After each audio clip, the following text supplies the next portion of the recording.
ሰላም ውድ የሙክራብ ሾው ተከታታዮቼ ከመሪጌታ ጽጌ ስጦታው ጋር በክፍል 1 በወቅታዊ ሁኔታዎች ቆንጆ ቆይታ አድርገናል። እንደተከታተላችሁት እንደተባረካችሁበት አምናለሁ። ዛሬ ደግሞ በክፍል 2 ቆይታችን በሰሞኑ የነበራቸውን የስር ጉዳይ የታድሶ አገልግሎትና የሳቸውን አጠቃላይ የ27 ዓመት የታድሶ የአገልግሎት ዘመን ጉዞ በትንሹ እንቃኛለን። አብራችሁን ቆዩ። በመላው ዓለም የምትከታተሉ ደግሞ የሙክራብ ሾው ተከታታዮቼ የዩቲዩብ ቻናላችንን ሰብስክራይብ እንድታደርጉ ይሄን ቪዲዮ የምታዩ አሳስባችኋለሁ። ዩቲዩብ ላይ ብዙ ጊዜ ያለው አልጎሪዝም ከ70 እስከ 80% ቻናላችንን የሚከታተሉት ሰብስክራይብ ያላደረጉ ሰዎች እንደሆነ ይገልጻል። ስለዚህ ስታዩ ሰብስክራይብ አድርጉ። አንደኛ እናንተ ጋር ቶሎ መልእክታችን እንዲደርስ ይረዳናል። ሁለተኛ ይህን በማድረግ ደግሞ አገልግሎታችንን ትደግፋላችሁ፣ ለብዙዎች እንዲደርስ ትረዱናላችሁ። ስለዚህ በጌታ ፍቅር ይሄን ለመጠየቅ እወዳለሁ። አብራችሁን ቆዩ። መሪጌታ ጽጌ የዛሬ ሳምንት አካባቢ ዓርብ ዕለት ታሰሩ፣ ቅዳሜ ዕለት ተፈቱ። ዓርብ ለቅዳሜ ማለት ነውና ዓርብ ዕለት መታሰሩትን የሰማነው ከኢትዮጵያ ኦርቶዶክስ ቤተክርስቲያን የመገናኛ ብዙሃን ነው። ከዛ በኋላ ብዙ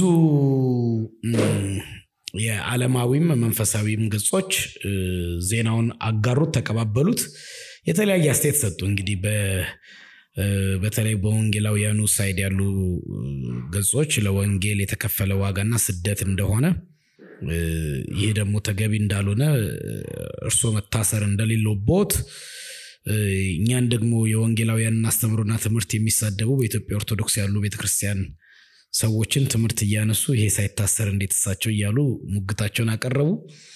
በኢትዮጵያ ኦርቶዶክስ ቤተክርስቲያን ያሉ ምዕመናን ተከታዮች ደግሞ በርቱ፣ ነገሩ መቀጠል ያለበት ነው፣ ቀልድ የለም፣ ቤተክርስቲያን ላይ ማንም እንደፈለገ እየተናገረ መቀጠል አይችልም ከዚህ በኋላ የሚል ሪፍሌክሽን ሲያጋሩና በጣም ኮንትሮቨርሻል ነበር።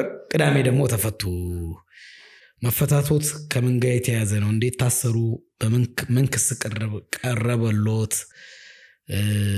ከዛ ደግሞ እንዴት ተፈቱ በአንድ ቀን ውስጥ?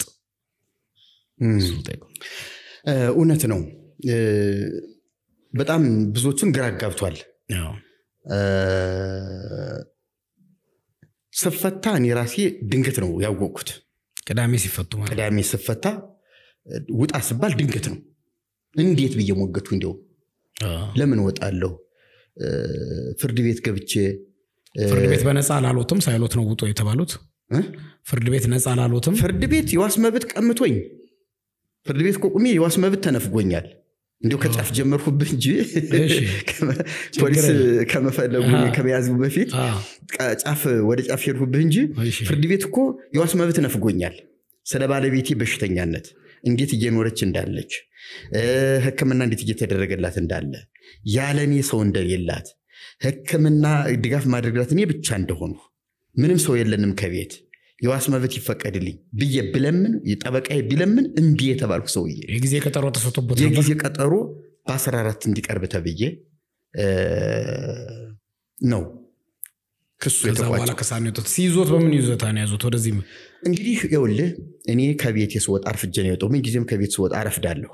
ማረፍደው እንግዲህ እሷ ቁርስ በልታ እኔም በልቼ፣ እኔም ራሴ መድኃኒት ስለምወስድ እኔም መድኃኒት ወስጄ እዚያው ቁርስ በልቼ እሷን በልታ አይቻት ነው ሁኔታዋን ሰላሟን አይቼ በቃ ቻው ደህና ሁኑ ብዬ ልጅ ያለችን ያው በፊት ልጃችን አድርገን የተቀበልናት ልጅ ያለችን አልወለድናትም።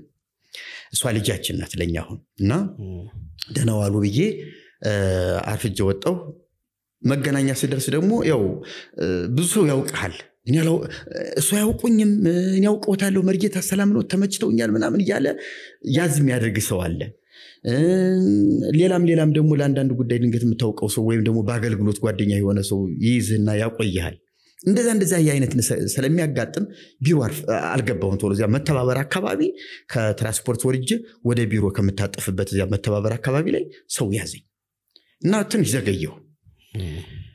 ለካ ፖሊሶቹ እዚያ ገብተው መርጌታ ጽጌ ታለ ከናንተ ጋር ነው አሉ ብለው ይጠይቃሉ። አሁን እንግዲህ በላልበልሃ ወይም ደግሞ የከሳቴ ብርሃን ዩቲዩብ የተከሰስኩበት አይደለም። የራሴ ቃና ተዋሂዶ ዩቲዩብ አለኝ። በዚያም አልተከሰስኩም። አያውቁትም። ቃና ተዋሕዶ ስላቸው ምንድነው እሱ ይሉኛል ያ ፖሊሶች እንዴ ቃና ተዋሕዶ ብርሃን ቲዩብ የሚባል የለኝም እኔ በዚያም እንግዳ ሆኝም ቀርብ ያላውቅም መኖሩንም አላውቅም ምናልባት ይሄ ከሳቴ ብርሃን ዩቲዩብ በላልበልሃ ፕሮግራም ማለታችሁ ነው እላለሁ እኔ ደግሞ መረጃ ሰጣቸዋለሁ እንደው ለማስረዳት ቃና ተዋሕዶ የሚባል አለኝ የኔ የግሌ እንደው በዚያ ላይ ማለታችሁ ነው እላቸዋለሁ አያውቁት ካላውቃችሁት እኔ ምን አስጨነቀኝ እስቲ ባመጣችሁት ነው ብዬ ዝም አልኳቸው እና ፖሊሶቹ ግን ከዛ መጡ ፖሊስ እነ መምርየታቸውን ጠየቋቸው ይመጣል ከተፈለገ ይመጣል እናመጣዋለን እሱም ይመጣል ምንም ችግር የለም እኛን መኑን ብለው እነሱን ሸኙ ለኔ ደወሉልኝ እኔ እዚያው መገናኛ እንዳለሁ ነገርኳቸው ወጡ መኪና ይዘው ተገናኘን አንዳንድ ነገር ጠየቁኝ እንደው አለ አይደል ፖሊስ ሲፈልገው ይሄ ሰውዬ አንደኛ በሃይማኖት ጉዳይ ፈልገ ነው አላሏቸውም እነሱም እንደዚህ አይነት ወንጀል ተፈጥሯል በሃይማኖት ጉዳይ ክስ ተመስርቶበታል አላሏቸውም ዝም ብለው በቃ እንደሚፈልጉኝ እና ፍለጋ መቼም እንደዚህ ሲባል አይምሮ ብዙ ይሄዳል አይደል እንዴ አሁን እነሱ በምን ይሁን የተከሰሰው በፖለቲካ ይሆን እንደው ከግለሰብ ጋር የተጣለው ነገር ይሆን እንደው ምናልባት የሰው ገንዘብ ደግሞ እንደው ጠፍቶበት ይሆን እንደው እንዲሆን ይሉ ይሆናል ብዙ ነገር ግን ከሰው ጋር እንደተጣለው ወይ ደግሞ የማይገባ ፖለቲካዊ ንግግር ተናግሬ እንደሆነ ይሄንን ጠርጥረው የነበረ እነሱ እና ሃይማኖታዊ ጉዳይም ሊሆን እንደሚችል ጠርጥረዋል አሉ በፍጹም ምንም የሚገበኝ የማውቀው ነገር እንደሌለ ተናገርኩኝ ሃይማኖታዊ ጉዳይ ሊሆን ይችላል እሺ እንሂድ ተባብለን ፖሊስ ዛ ምርመራ ሄድን እኔ ነኝ በየስላቸው ገባው እነሱ ከውጭ ቀሩ ተነጋገርን አይ በቁጥጥር ስር ውለሃል እንግዲህ እና ምርመራ እናካሄዳለን ተባልኩኝ በዚያ ጓደኞቼን ሸኝቼ እንደው ባለቤቴ አሁን ታሰረ ሲባል ተደነግጣለች ሆነስ ለመናገር በጣም ተደነግጣለች እንደው ማን አላት እኔን ካጠገቧ ስታጣ በጣም ነው መስደነግጠው ከዚህ በፊት ታስሬ ጤነኛ ሆና ያያለ ተጉላልታለች ብዙ እንደደከመችም ታውቋለች አሁን ታማ ደግሞ ጭራሽ ይገሉታል ብላም ትፈራለች መልፌስ ቢወጉት እንደው ቢያሰቃዩት ምን እንደሚያደርጉት ብላ በጣም ልትጨነቅ ትችላለች እና የሷ መጨነቅ ደግሞ የባሰኔን ትንሽ ፈራሁ እንዳትደነግጥና ባካችሁ እንደው ብዬ እነ መምርጌታቸውንና በላልበልሃ ጠያቂው ነበር አብሮኝ ጽጌ ታሰረ ሲባል መጥቶ ነበር እና አደራ እንግዲህ እሷን እንደምንም ቤት ሄዳችሁ እንደምንም ቀስ አድርጋችሁ በዘዴ አስረዱልኝ ንገሯት ቀስ አድርጋችሁ አለበለዚያ ግን ትረበሻለች ህመሙም ሊያማት ይችላል ብዬ እነሱን መክሬ ላኩኝ እኔ ይዘው በቁጥጥር ስር ዋልኩ ምርመራው ቀጠለ እና ማን እንደከሰሰ ታውቃለህ ወይ ሲሉኝ በፍጹም አላውቅም ማውቀው የለኝም እንደው ወንጀል የሰራው የለም ይሄን ወንጀል ሰርቻለሁ በዚህ ይሆናል የተከሰሱት ብለ የምትጠራጠረው ነገር የለኝም እያሉ ስሟገት ቆየው ያ ቤተክርስቲያኒቱ ናት የከሰሰች አሉኝ ምን ብላ ከሰሰችኝ ስላቸው ግርግር በመፍጠር ሁከት በመፍጠር አካል በማጉደል እንዴ አካል ማጉደል ማለት ይምነው ቃለው እንግዲህ ጎረምሳ ሆኜ ቤተክርስቲያን ውስጥ ገብቼ ወይ አንዱን አናቱን ብዬው እንደሆነ እግሩን ሰብሬው እንደሆነ እኔ ምን አውቃለሁ አካል ማጉደል ማለት ይሄ ነው አለ አይደል የሆነ ገበያ ውስጥ ገብተህም ይሁን የሆነ ስብሰባ ቦታ ይሁን የሆነ ነገር ፈጥረህ እኮ የምታወድለው የምትረብሸው ነገር ይኖርሃል ረብሻ ማለት ያ ነው ወይ ሰላማዊ ሰልፍ ብለው ወጣ ተቃውሞ ሰልፍ አድርገህ የረብሻ ሰልፍ ልታደርገው ትችላለህ ግርግር መፍጠር ሁከት መፍጠር ማለት ያ ነው እኔ በዚህ ቦታ የለሁበትም እና ይሄንን ሶስት ነጥቦች ሲያነብልኝ ገረመኝ ለመሆኑ የተከሰስኩበት ይሄንን የተናገርክ ተብዬ ነው አልኩት ብርሃን በተባለ ዩቲዩብ ነው አሉኝ ያላውቀውም እሺ እስቲ ሰማዋለሁ ወደፊት እሱን ሚዲያ ግን አላውቀውም አይ ብቻ የከስ ቻርጁ ይሄ ነው በዚህ ተመዝግቧል አንተ እንግዲህ ጠበቃም ከቀጠርህ ራስህም ከሞገትህ መልስ ትሰጥበታለህ አሉኝ ግን ተወያየን በጣም ሃይማኖታዊ ጉዳይ ሆኖ በነገራችን ላይ ኢትዮጵያ ኦርቶዶክስ መታሰራችንን መርጌታ ምስጢሩ የሚባል አለ እሱም ታስሮ ወይም ታስሪ ቤተክርስቲያኒቱ ራሷ በራሷ ሚዲያ ስትናገረው እኛ አልሰማንም። ያው በቁጥጥር ስር ነን። ከዚያ ውስጥ የምናይበት ሌላ ምንም መንገድ የለንም። ሚዲያዎቹ ከውጭ ነው የሚጮሁት እና ተቀባብሎታል። ሚዲያው ታሰሩ አይነት ነገር ተቀባብሎታል። እነ መምህር ጌታቸውም ደግሞ መምህር ጌታቸው ለምን ታሰረ? እንዴት ይታሰራል? ወንጀሉ ምንድነው ብለው ደግሞ እነሱ ደግሞ ሌላ ደግሞ መልስ ሙግት እየተቃወሙ ነው። ደግሞ መግለጫ እያወጡ ነው። ከዚያ ምርመራው ቀጠለ። በቃ አለ አይደለ ዓርብ ዕለት ማለት ነው። ዓርብ ዕለት ምርመራው ቀጠለ። 3-4 ሆነው ይመጣሉ። አንዱ ብቻውን ይዞ ይቆያል። ከዚያ ደግሞ ድንገት ግር ብለው ይመጣሉ። 3-4 ሆነው አንዱ ይጠይቃል። አጠያይቃቸው በእርግጥ እንዲያው ሃይማኖታዊ ጉዳይ ስለሆነ ትኩረታቸውን ስቦት ነው መሰለኝ ምርመራው ትንሽ ስርዓት ያጣ ይመስለኛል። ትንሽ ለምን መሰለ እንደፈለገ ውይይት አደረጉት። ዝም ብሎ አለ አይደለ የሆነ የክበብ ውይይት። ያም ዝም ብሎ እንደፈለገ ይጠይቃል። የማይመዘግበውን ጥያቄ ይጠይቃል። ዝም ብሎ እኮ ነው ድንገት የገባው። ምን እያረከ ነው ብሎ ይገባና ተመርማሪ ነው ወንጀለኛ ነው ምንድነው ምን ፈጥረህ ነው ምናምን ይልና በሃይማኖት ጉዳይ ሲባል አንተ ነህ እንዴ ይልና ከዚያ እሱ ጠያቂ ይሆናል። ደርሶ ይሄኛውን እሱ ጋር ይዘነው የነበርነው ሐሳብ ሌላ ይሆናል። ያም ይመጣል ደግሞ ሴቷ ትመጣች። እንደዛ ጨዋታ ሆነ እና ፕሮቴስታንቶች ነበሩ፣ ሙስሊሞች ነበሩ፣ ኦርቶዶክሶች ነበሩ። እንዴት ግርግር ትፈጥራለህ ይሉኛል። የራስ ሃይማኖት የለህም ወይ?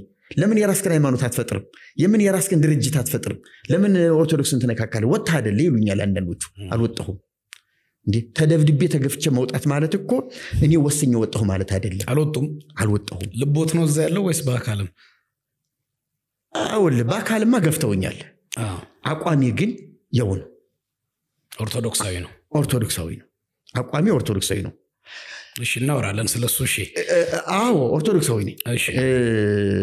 ኦርቶዶክስ አይደለሁም ብዬ ብል አሁን ቤተክርስቲያኒቱን እንደዛ መነካካትም አይጠበቅብኝም። ምክንያቱም የራሴን ወንጌል ይዤ የራሴን ዓላማ የራሴን ራዕይ ይዤ የራሴን የመዳን ወንጌል ይዤ መስበክ እችላለሁ። የራሴን ቸርች ከፍቼ በራሴ መንቀሳቀስ እችላለሁ። ህዝቡንም በዚያ መንገድ መጥራት እችላለሁ። እኔ ግን አሁን ተሐድሶ ነኝ። ኦርቶዶክስ ተሐድሶ ነኝ። አባቶቼ ተሳስተዋል። ገድላት ድርሳናት ህዝቡን ጎድተውታል። መዳን በክርስቶስ መሆኑ ህዝቡ አጭቶታል፣ ጠፍቶታል። መዳን ማለት በሌላ መንገድ ሆኖበታል። በተስካይ ኦርቶዶክስ እንትኖችን ይቀበላል። ኦርቶዶክስ ነኝ ሲሉን ለምሳሌ መዳን በክርስቶስ ነው ይሄ ልክ አይደለም ድርሳናት ብለው እንደሚቃወሙት አሁን እርሶ ከቤተክርስቲያናቱ ወጥተው ታድሰው ነው ተወግዘው 20 ምናምን ዓመት በውጭ ነው ያሉት።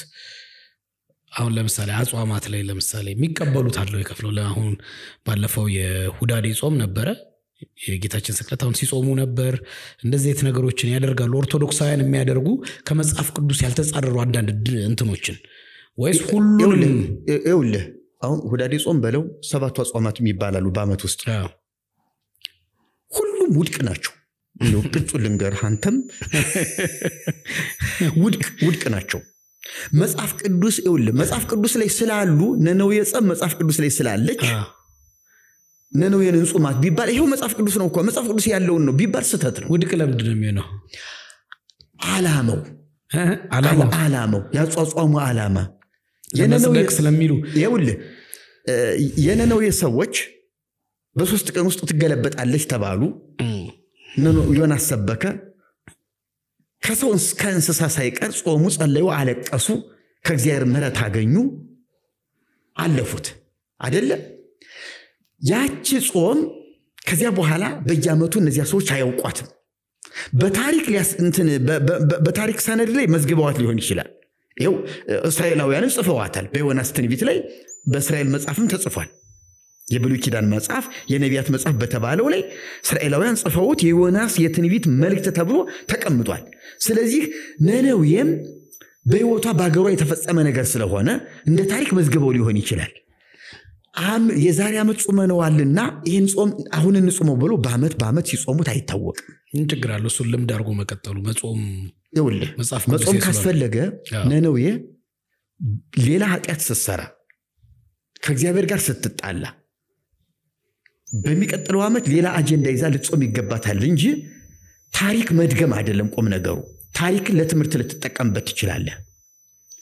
ታሪክን ለትምህርት ልታውለው ትችላለህ። መጾም መንፈሳዊ ከሆኑ ልምዶች አንዱ ነው ብዬ አሁን ኢትዮጵያ የነነዌ ሰዎች ጾሙት ያን አይደለ? አሁን ኢትዮጵያ እየጾመችው ነው። ብትጾመው ምን አለ እያልከኝ ነው? እኛ ምን ጾም ጸሎት አዲስ ኪዳናዊም ትምህርት ስለሆነ ጌታችን ኢየሱስ ክርስቶስም በወንጌላት መጽሐፍ ራሱ ያደረገው ስለሆነ ክልበልህ እሺ ይውልህ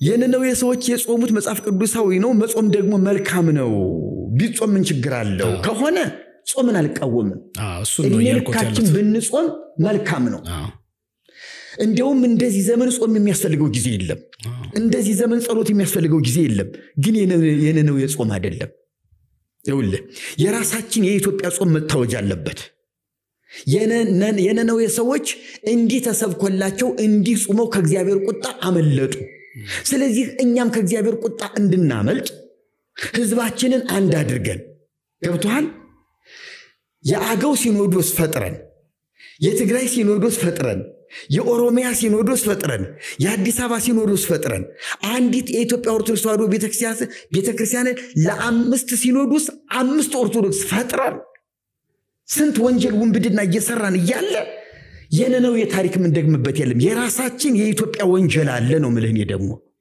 እንደነነው የሰዎች እኛም የራሳችንን ጾም እንጾም ገብቷል አንተ ትልቅ ሰው ነህ ይገባሃል ብዬ እንዴው እየሞገትከኝ ካልሆነ በስተቀር ተረድቾታለሁ ቃላቱን እንትን አይደለም እሺ ወደ እንትን ልመለስ ወደ ተነሳውበት ወደ ክሶት ልመለስ የኦርቶዶክስና ጴንጤኔ በሚለው ነው እሱን ያነሳውት እሱን ቀጥሎ ሻወራለሁ ወደ ክሶት ከዛዛ ፌደራል ምርመራው ቀጠለ ምርመራው ቀጠለ ቤተክርስቲያኒቱ እንደከሰሰች ይነገሩኝ አፈርኩ በጣም ነው የደነገጥኩት በእውነት ነው የምልህ እንዴት እንዴው የፈለገ ይሁን አባቶችን እንዴው አቡነ ማቲያስን እንኳን ክፉ ቃል ተናግሬ ቢሆን እንኳን እንደ ሽልማት ሊቆጥሩት ይገባል እንጂ እኔ የተከበርኩ ብፁዕ ወቅዱስ አቡነ እንትና አንድ ወጠጤ መርጌታ ጽጌ የሚባል ራሱን መርጌታ ብሎ የሰየመ ክብሬን ነከው አዋረደኝ ፍርድ ቤት ጠበቃ ይቀጠርልኝ አቃቢ ሕግ ይምጣልኝ ማለት የለባቸው ሂጀ በጥፊ በመታቸው እንኳን ለወንጀል ይሄን መስጠት ያለባቸው እኔ ከተሳሳትኩ እንጂ እንዴት ቤተክርስቲያን ካለማዊ ፍርድ ቤት ሄዳ ትቆማለች የወንጀል ጉዳይ ከሆነ የመናፍቅነት ጉዳይ ከሆነስ ታቦቱን እንዲህ አድርጎ አዋርዶታል ከሆነ ነገሩ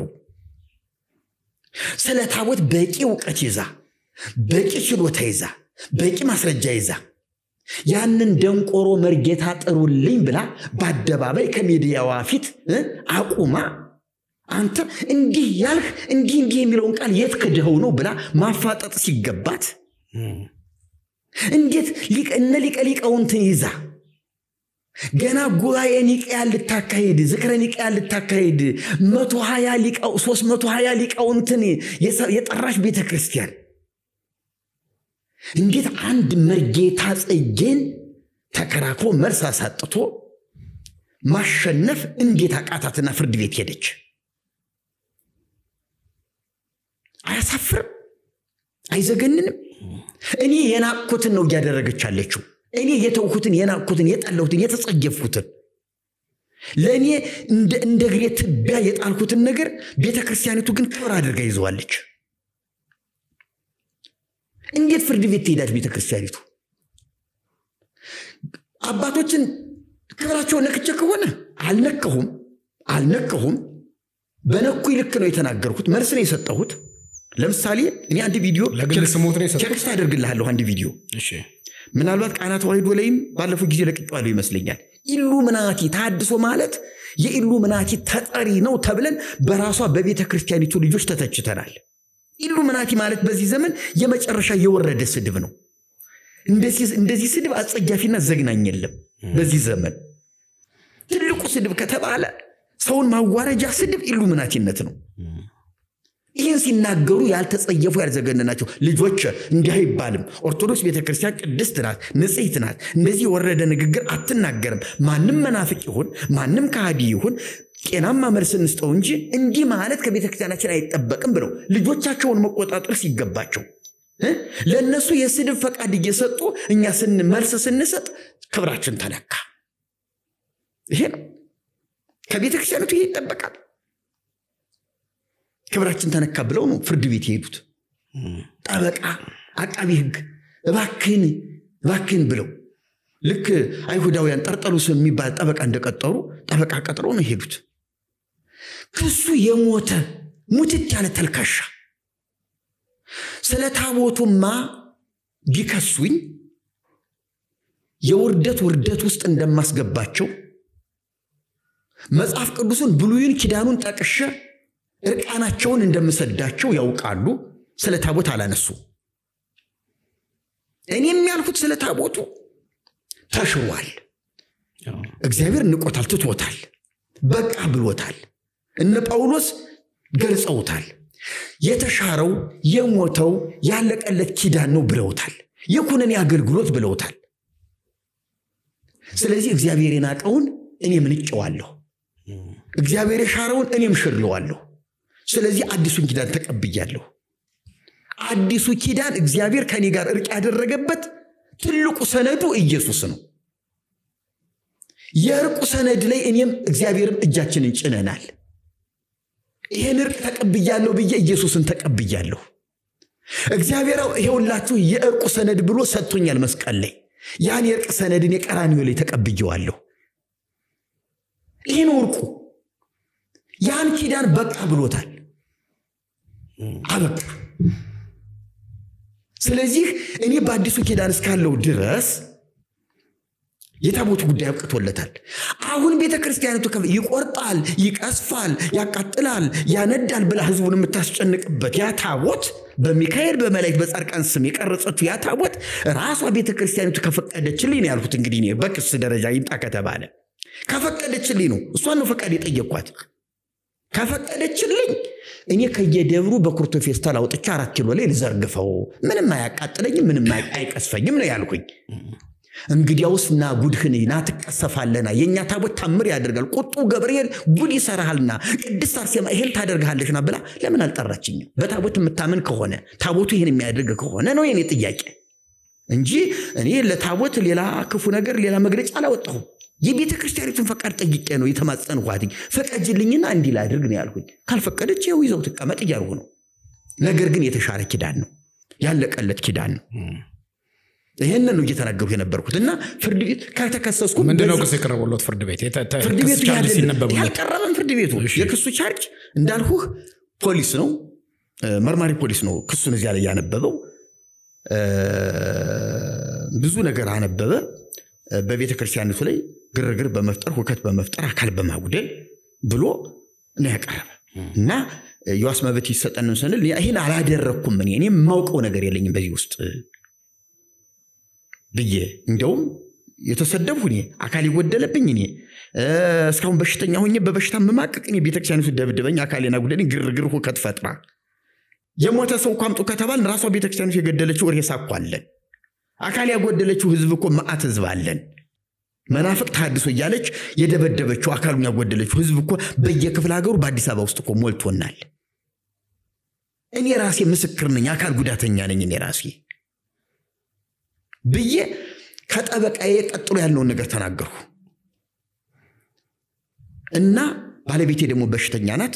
እኔ ክሱን እፈልገዋለሁ፣ ልከሰስ ጥሩ ነው፣ የሚያስከስሰኝ ነገር ባይኖርም ክሱን እቀበለዋለሁ።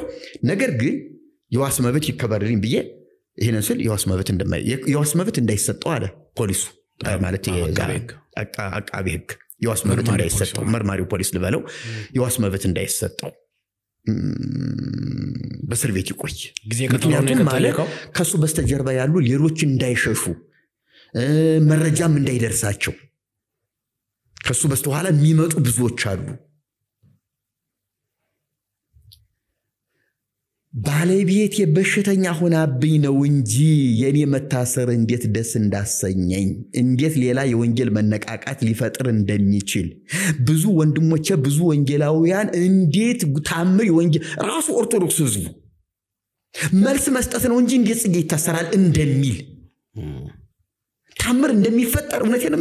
እኔ እንዴ ወይኔ አቤት ቲክቶክ ሞባይል መግባት ቢችል ኑሮ እዚህ ያልኩኝ እግዚአብሔር ምስክሬ ነው። እንዴት ደስታ ፍንድቅድቅ አድርጎኝ ከዚያ ፍርድ ቤት እንደዛ ተባል ተመለስን መጣን። ቀጠሮ ያው እንግዲህ ተሰጥቶናል በ14 ይቅረቡ ተብሎ የዋስ መብት ተነፍጎናል መተን ቁጫን ቀኑ ቅዳሜ አይደል ከዚያ ያው ምርመራዎች ደግሞ ቀጠሉ እንደገና ወንጀሉን ለማጠናከር ወደ ጣቢያ ከተመለሳችሁ በኋላ ጣቢያ ይባልም በነገራችን ላይ እኔም ጣቢያ በየ ጣቢያ ይባልም ይሄ ከፍተኛ ፌደራል የወንጀል ምርመራ ምንድነው እንደዛ ነው ስሙ እና ማዕከላዊ ነው ማዕከላዊ ሶስተኛ ማለት ነው እንደዛ ነው የሚባል ብለውኛል እኔም ፖሊስ ጣቢያ በየ ተናግሬ አሁን እዚያ ተመልሰን መጣን ምርመራው ቀጠለ ማለት ተጨማሪ መረጃ ለማግኘት ምናልባት አለ ሄዳ ይጸልሳን አንድ ጊዜ ደብቀህ ያለውን ነገር እንድትናገር አለ አይደል መስቀለኛ ጥያቄዎች እንደዚያ ነገር እንደው ይገኝ ይሆናል ብለው ምርመራ እና እውነቴን ምልህ እኔ በጣም ወንጀል ነበር እየሰበኩ ያለሁት እንዲህ ማለት ወንጀል ነው ወይ ያልኩ ነው የሞገቷቸው ፖሊሶቹ እኔ እኮ ፍርድ ቤት ብታቀርቡኝ አሁን የቀጠሮ ጠበቃዬ ምን የምንቀርበው ወንጀልን ይዘን እንዳለ ጓደኞቼ ከበስተኋላ የሚመጡት እንዴው ምንድን ያልሁትኝ መርማሪ ፖሊሱ አሁን የሚቀጥለው ቀጠሮ ስቀርብ ምን ይዤ እንደምቀርብ ታውቃለህ አልሁት ምንድነው አለኝ ቢሉ ጽሁፉን ትቶ ምንድነው አለኝ ብፁዕ አቡነ ሉቃስ ይሄንን ወጣቂ ውርጋጥ ዶክተር አብይን እንደ ጎልያድ ግንባሩን የሚለው ጀግና ጠፍቶ በዚህ ሀገር ይጫወትባት ያሉትን መረጃ ይዤ ቀርባለሁ ክብር መንካት ከሆነ ከዚህ የበለጠ ክብር መንካት አለ ወይ ይሄንን ይዤ ቀርባለሁ ቤተክርስቲያኒቱ ውድቀቷን እያፋጠነችው ነው ጽጌን ባትከሰው ይሻላት ነበር ዝም ብላ እምቅ አድርጋ ብትይዘው አሊያም በምስጢርኛን ጠርታ ልጆች እባካችሁ ቤተክርስቲያኒቱን እንታደጋት በጋራ እንቆምላት አዎ ስተቶች አሉ ስተቶችን ቀስ በቀስ እናርማቸው ልክ ናቸው ሐሳባቸው ትክክል ነው ግን እባካችሁን ረጋ በሉና ሐሳባችሁን ተቀበለናችኋል እዚህ ቦታ እንስጣችሁ ግቡና አገልግሉ ብትለን ፈቃዳችንን ለመንግስት ሰጥተን ወደ ቤተክርስቲያኑ ለመግባት ዝግጁ ነበር ግን ቤተክርስቲያኒቱ አምባገነናት ስትፈልግ መንግስትን የምታስፈራራ ህዝብ ይዤ ወጥቼ መንግስትን አስጨንቃለሁ አላ ቪዲዮ እኮ አለን እኮ እና አቡነ አብርሃም የሰጡትን መግለጫ በመንግስት ላይ እናውቃለን እኮ እና አቡነ ማቲያስ እኮ የሰጡትን መግለጫ እናውቃለን እኮ በመንግስት ላይ ሲዝቱ መንግስትን ሲያስፈራሩ 4 ኪሎ ወጥተን መስቀል አደባባይ ወጥተን ጉድ እንሰራለን ሲሉ እኮ ሰምተናቸዋል አይተናቸዋል እኮ እንደ ቤተክርስቲያኒቱ ክብር እንደው ማስፈራራትና ረብሻ መፍጠር ከሱ የበለጠ ማን አለ ከዚህ የበለጠ ዶክተር አብይን ግንባሩን ማለት ብሎ ከመሳደብ ከመናገር የበለጠስ ምን ክብር መንካት አለ ይሄ ሰውዬ በክብር በፍቅር ቤተክርስቲያኒቱን አክብሮ ይዟት ነው እንጂ በየትኛውም ክፍለ ዓለም ባለስልጣን እንደዚህ ባልተደፈረበት ሁኔታ ቤተክርስቲያኒቱን እንዲስተደፈር ሰራዊት ልኮ ቤተክርስቲያኒቱን ቢያስከብባትና እርምጃ ቢወስድ ቤተክርስቲያኒቱ አይደለችም እንዴ ጥፋተኛ አሁን በመንግስት ጥፋተኛ ነው ይባላል ስለዚህ እኔ ልንገርህ አይደለ ቤተክርስቲያኒቱ ውርደቷን እያፋጣነች ነው ገና ቤተክርስቲያኒቱ ፍጡር ታመልካለች ብዬ ነው ገና መሞግታት ፍጡር ታመልካለች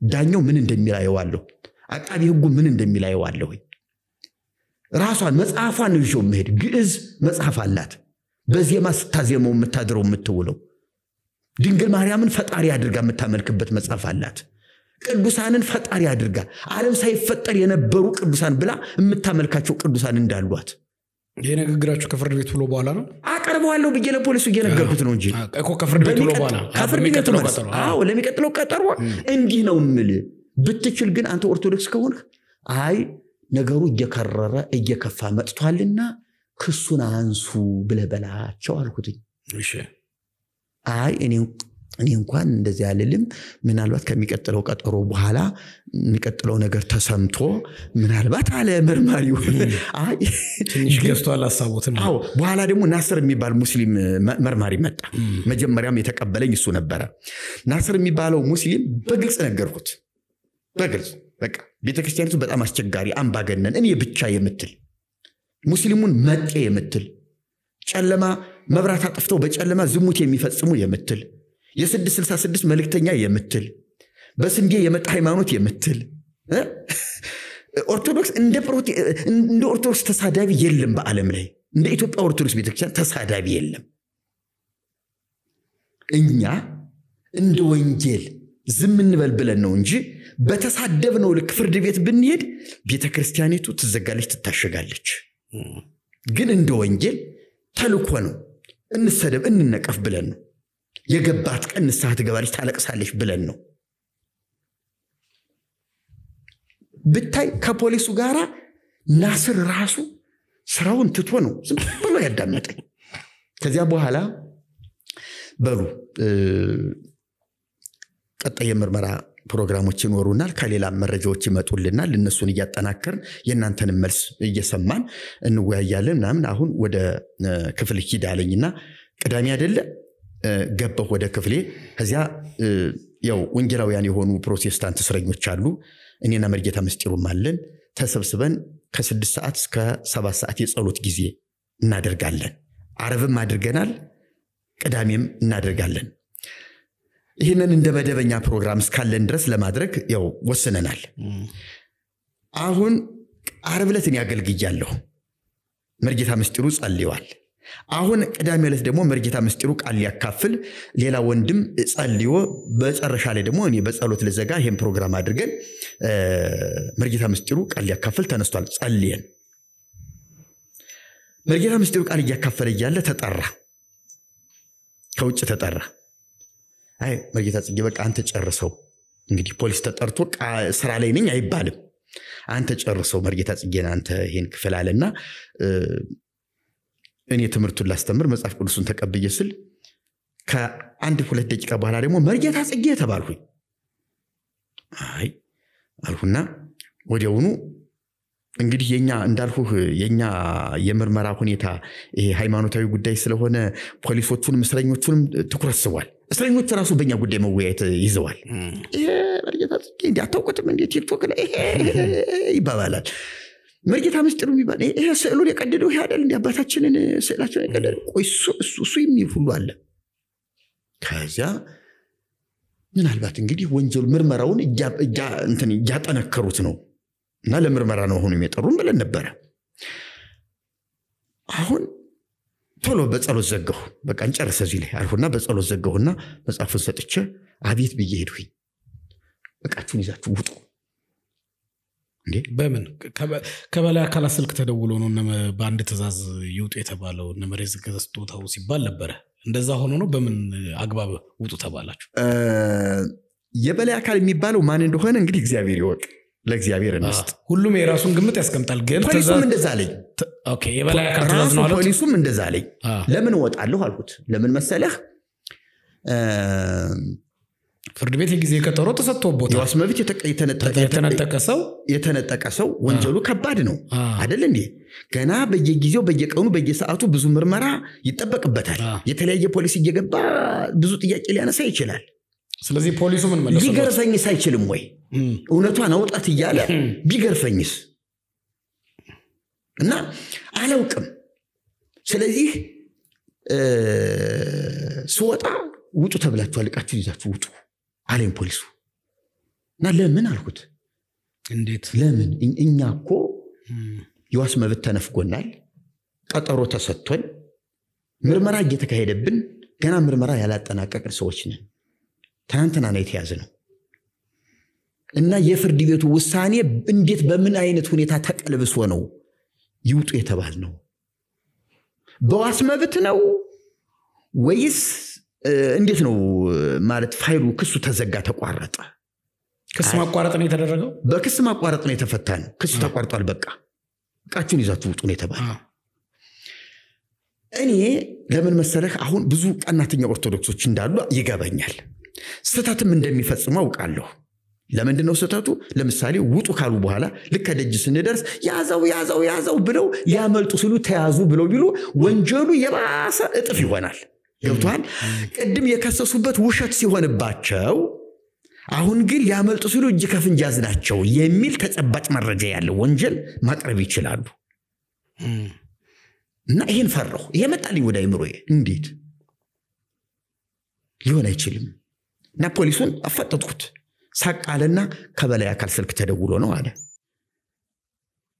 ከበላይ አካል ትዕዛዝ መጥቶ ነው አለ ከዚያ ናስር የሚባለው መርማሪውን ደግሞ ጠየቁት ናስር ደግሞ ተደናግጧል ጥሩ አይደለም ማክሌትኛ ማለት እባካችሁ ይቅርታ እንትኑን እባካችሁን ይሄ እቃችሁን አሁን ይሄ ምንድነው የሚባለው ኤግዚቢት የተደረገው እቃችሁ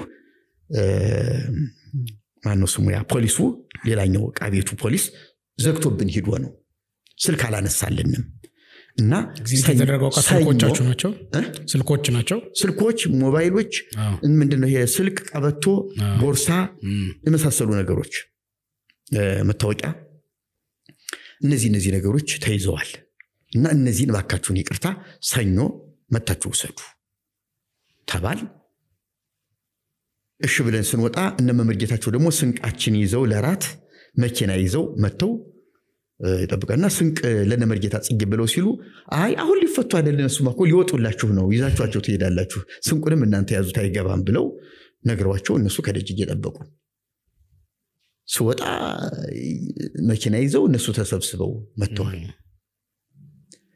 እና ባለስልጣን ማን ይሆን ባገኘው ይዘው እስካሁን አላውቅም ግን ሰኞ ተመልሼ መጣሁ ሰኞ ሞባይል ቃለ መውሰድ መጣሁና እዚያ ስንል ለፎረንሲክ መርመራ ለምናምን እንተና ካልፈቀደ ይሉን ጀመር ወደ የሚፈቅዱት አካል ስንሄድ ደግሞ አሁን ስብሰባ ነው አሁን እንትን ነው አሁን ወጥቷል ይመጣል ጠብቁ ይያሉ አስመሹን እና መርጌታ ምስጢሩም ነበር ከዚያ አንዱ ፖሊስ ሞባይላችሁ ላይ ሰጧችሁ ይችላል ለተወሰነ ጊዜ ለምርመራ ይፈልጋል እንዴ ፋይል ተዘግቷል እኮ ፋይል ተቋርጧል ክስ ተቋርጧል ክስ ከተቋረጠ በኋላ ከሞባይል ላይ የፈለገው ወንጀል ቢገኝ አዲስ ክስ ይመሰረትብኛል እንጂ እንደገና ይሄ ክስ ፋይል አልተዘጋም ተብሎ ይሆናል እንዴ ስለው ደግሞ ደነገጠ እሱስ ልክ ነህ በርግጥ እንደዛ አይሆንም ማለት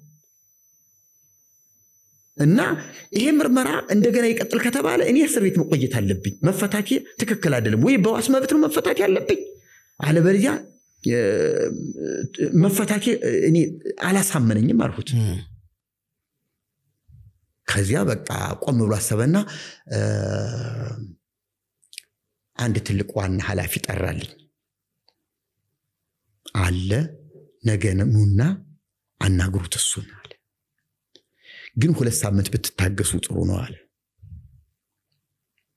እስቲ ይሁን ይሻሉና 2 ሳምንት እንደው ባይምሮ ይዤ ወደ ቤት የመጣሁ ሰኞ ዕለት ማለት ነው ከቤት የተኝቼ ግን በፍጹም መሄድና መሟገት አለብኝ ለምን ተሳስታችኋል ወይ ሰሩና አስቀምጡኝ ወይ ደግሞ ክሱ ተቆርጧል ካላችሁ ንብረቴን አስረክቡኝ ንብረቴ ለብቻ የሚመረመርበት እኔ ነፃ መውጣበት ምክንያት የለም አልሁና መከራከር አለብኝ ብዬ ወስኜ በጧት ባለቤቴን አስፈቀድኩና መጣሁ ለምን መጣህ አሉኝ አይ እኔ 2 ሳምንት መታገስ አልችልም ሞባይሌ ይፈልጋል ለሥራ ጉዳይ ከሆነም ደግሞ ሞባይል አይደለም ስራ መሰራበት ሞባይል የስልክ መለዋወጫ ነው ምንም አይጠቅማችሁም ታብሌቴና ላፕቶፕ ያለላችሁ ኑና ቢሮ ልስጣችሁ እሱን መርምሩና ፈትሹ ፎረንሲክ በሩት ምንም በሩት አምጡና እዚህ እንደፈለጋችሁ አድርጉት አልኳቸው ምክንያቱም እዚያ ላይ ነው መልእክት ያለኝ ትምርት ያለ እዚያ ላይ ነው ስተት የምትሉትን ነገር የምታገኙት እዚያ ላይ ነው አልኳቸው ደፋር ሆንኩኝ ከዚያ ሄድኩና ዋናው አዛዡ መጥቷል እዚያ ሄድና እናገራሉኝ አንደኛ ፎቅ የሆነ ክፍል ጠቆሙኝ ከዚያ ሄጄ ወረፋዬን ጠብቄ ገባሁ ንብረቴ በኤግዚቢት ተይዞ ነው እኔ ክሱ ተዘግቷል ተቋርጧል ሂድ ተበያለሁ ቅዳሜ ዕለት ነው የወጣሁት አረፍ ታስሬ ግን ንብረቴን አልሰጥም አሉኝ ክስ ከተቋረጠ በኋላ ንብረቴ የማይሰጥበት ምክንያት ምንድነው ስላልገባኝ ነው ከሱ ግባና ፈቃድ ጠይቅ ብለውኝ ነው አሉኝ ከዚያ አይ ክስ ከተቋረጠ ንብረት እዚህ የሚቀመጥበት ምክንያት የለም ንብረቱ ይሰጣል ይዘት ይሄዳለህ ክሱ ካልተቋረጠ በዋስ መብት ከሆነ የወጣው ንብረቶች ይፈልጋሉ ክሱ ተቋርጦ ከሆነ ግን በፍጹም ያንተ ንብረት እዚህ የሚሰራው ስራ የለም ይዘመህ ትችላለህ አለኝ ለመሆኑ ክስ ምክንያቱ ምንድነው አለኝ በሃይማኖት ጉዳይ ተከስሼ ነው አልሁት እንዴ መርጌታ ጽጌ ነህ እንዴ አለኝ አዎ አልኩ ቁጭ በል እስቲ አለኝ ቁጭ በል አለኝ ቁጫል የሰማይ የምድሩን ኦርቶዶክስ ይሁን ምን ይሁን አላወቁ ብቻ በነጻነት ዝምዬ እኔ ፖሊስ ስለሆን ካልሁትኝ እኔ ዝምዬ በቃ በታማኝነት አንተ ፖሊስ ነህ ሙስሊም ሁን ኦርቶዶክስ ሁን ፕሮቴስታንት ሁን አላውቅም እንድትነግረኝም አልፈልግም ግን በታማኝነት እውነቱን እነግርሃለሁ አንተ ፖሊስ ነህ የህዝብ ባላደራ ነህ በኃላፊነት ነው የምትንቀሳቀሰው ማንንም በግፍና እንደው ዝም ብለህ በግዴለሽነት የምታንገላታ ሰው አይደለም ይህን ኃላፊነት ግን ታከብራለህ ብዬ አምናለሁ ስለዚህ እኔ ኦርቶዶክስ ነኝ ነገር ግን ቤተክርስቲያኒቱ ደብድባ አካሌና ጉድላ አስወጣችኝ በወጣም ግን ኦርቶዶክስነቴን አለቅም ንጹህና ትክክለኛ ኦርቶዶክስ ይዤ እቀጥላለሁ አገለግላለሁ ቤተክርስቲያኒቱን እሟገታታለሁ ሌላ ቸርች አልመሰርትም አሁንም ኦርቶዶክስ ነኝ ብዬ ነገርኩት ዝም እንደው በቃ ያሁን የእምነት አመለካከቴን ወይም ደግሞ የዚህ ቤተ እምነት ተከታይ ነኝ ብዬ ልነግር አልችልም አቋምክን ግን እንደ ፖሊስ እደግፈዋለሁ አለ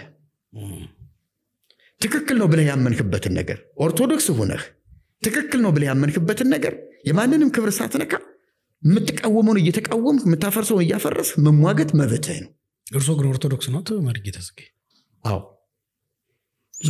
እስካሁን አላወቅም እኔ ታድሶ አገልጋይ እንደሆኑ ማቀው ያለፈው 27 ዓመታት ኦርቶዶክስ እኮ ተቋም አይደለም እምነት አይደለም ኦርቶዶክስ ማን ነው ይሄ ታድሶ እምነት አይደለም አዎ ቤተክርስቲያን ለማድረስ ግን ወጣው ከዛውጭ ያሉት እርሶ እንዲሁም በአመለካከት በሚያስተምሩት አስተምሮ አሁን በሚያደርጉት ህብረት ከጴንጤ ጋር ብዙ የሚያመሳስሉት ነው ያሉት የጴንጤዎች ጉባኤ ላይ ይገኛሉ የጴንጤን ምዕመናን ያስተምራሉ ነገር ግን የኦርቶዶክስ ቤተክርስቲያን ጉባኤዎች ላይ አይገኙም ህብረት አያረጉም እዛ ስለዚህ የሚቀርቡት ለዚህ ነው ኦርቶዶክስ ኖት ማለት እንዴት ይቻላል ሙሉ ወንጌል አገለግላለሁ አሴምብል ኦፍ ጋድ አገለግላለሁ የዛ ቸርች አገለግላለሁ ቃለ ህይወት አገለግላለሁ መሰረተ ክርስቶስ አገለግላለሁ በጣም ትልልቅ ቸርቾች እኔ አሁን ይሄ የነቢያት ቸርች የሚባሉትን ነው ማላውቃቸው ከቅርብ ጊዜ የመጡ አሉ እነሱን ስለማላውቃቸው አልሄድም ወደ እነሱ እንዴው ቢጋብዙኝ እንኳን እነዚህ ሰዎች እነማን ናቸው ብዬ ከማውቃቸው አንዳንድ ትልልቅ ፓስተሮች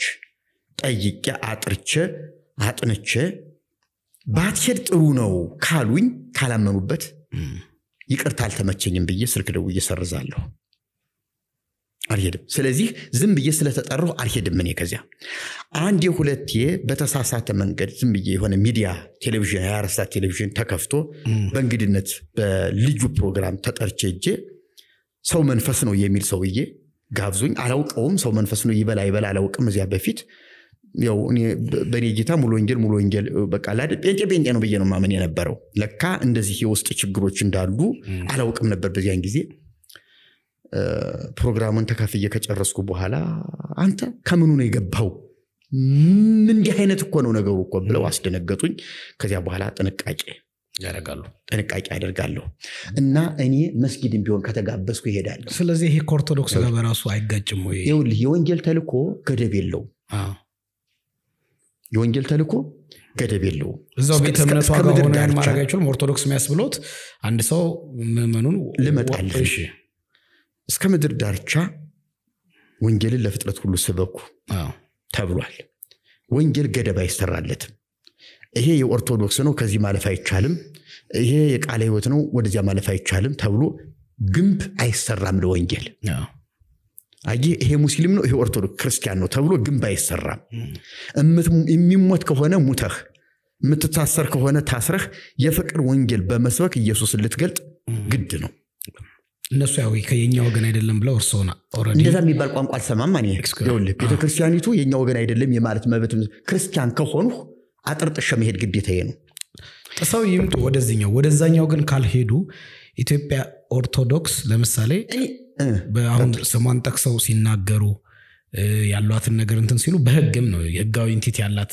ተቋም ስለሆነች ልትከስ ህጋዊ እንትን ልትሄድበት ትችላለች እርሶ የኔ አይደሉም ውጭ ያሉ ሰው ናቸው እንዲሁም የኔን ቤተክርስቲያን ስርዓቴን ዶግማዬን ቅኖናዬን ማምንበትን እንትን ጥላቻ የቀቡ ነው ያበላሹ ነው ስም አጥፊ ናቸው ብዙ የታድሱ አገልግሎት በኦርቶዶክሳውያን ዘንድ በዚህ ነው የሚተረተሩ ውስጥ ነው ያለው እንደ አጥፊ እንደ ቤተክርስቲያኗን እንደ ተንኳሽ የሚበክል ሆኖ ነው የሚታየው የፕሮቴስታንት መልማይ አቀባይ ተላላኪ ገና እዛ ውስጥም ሆኖ ገና ኢየሱስ ማለት ሲበዛ እንደዛ ታግ ነው የሚለጥፍ በርሶ ደግሞ ወጣው ከዛ አልፈው አሁን ራሱ በሰጡኝ ቃል የወንጌላውያኑ አብዛኛው ቤተ እምነቶች ጋር ሄደው የሚያስተምሩ ናቸው አብዛኛው ሲሆን ስለዚህ እንዴት ኦርቶዶክስ ነው ማለት ይችላል ይውልህ ቤተክርስቲያኒቱ የጣለችውን የረሳችውን የዘነጋችውን ነው እኔ እየሰራሁ ያለሁት መስራት የሚገባትን ቤተክርስቲያኒቱ ተልኳ ወንጌል ማዳረስ መስበክ ነው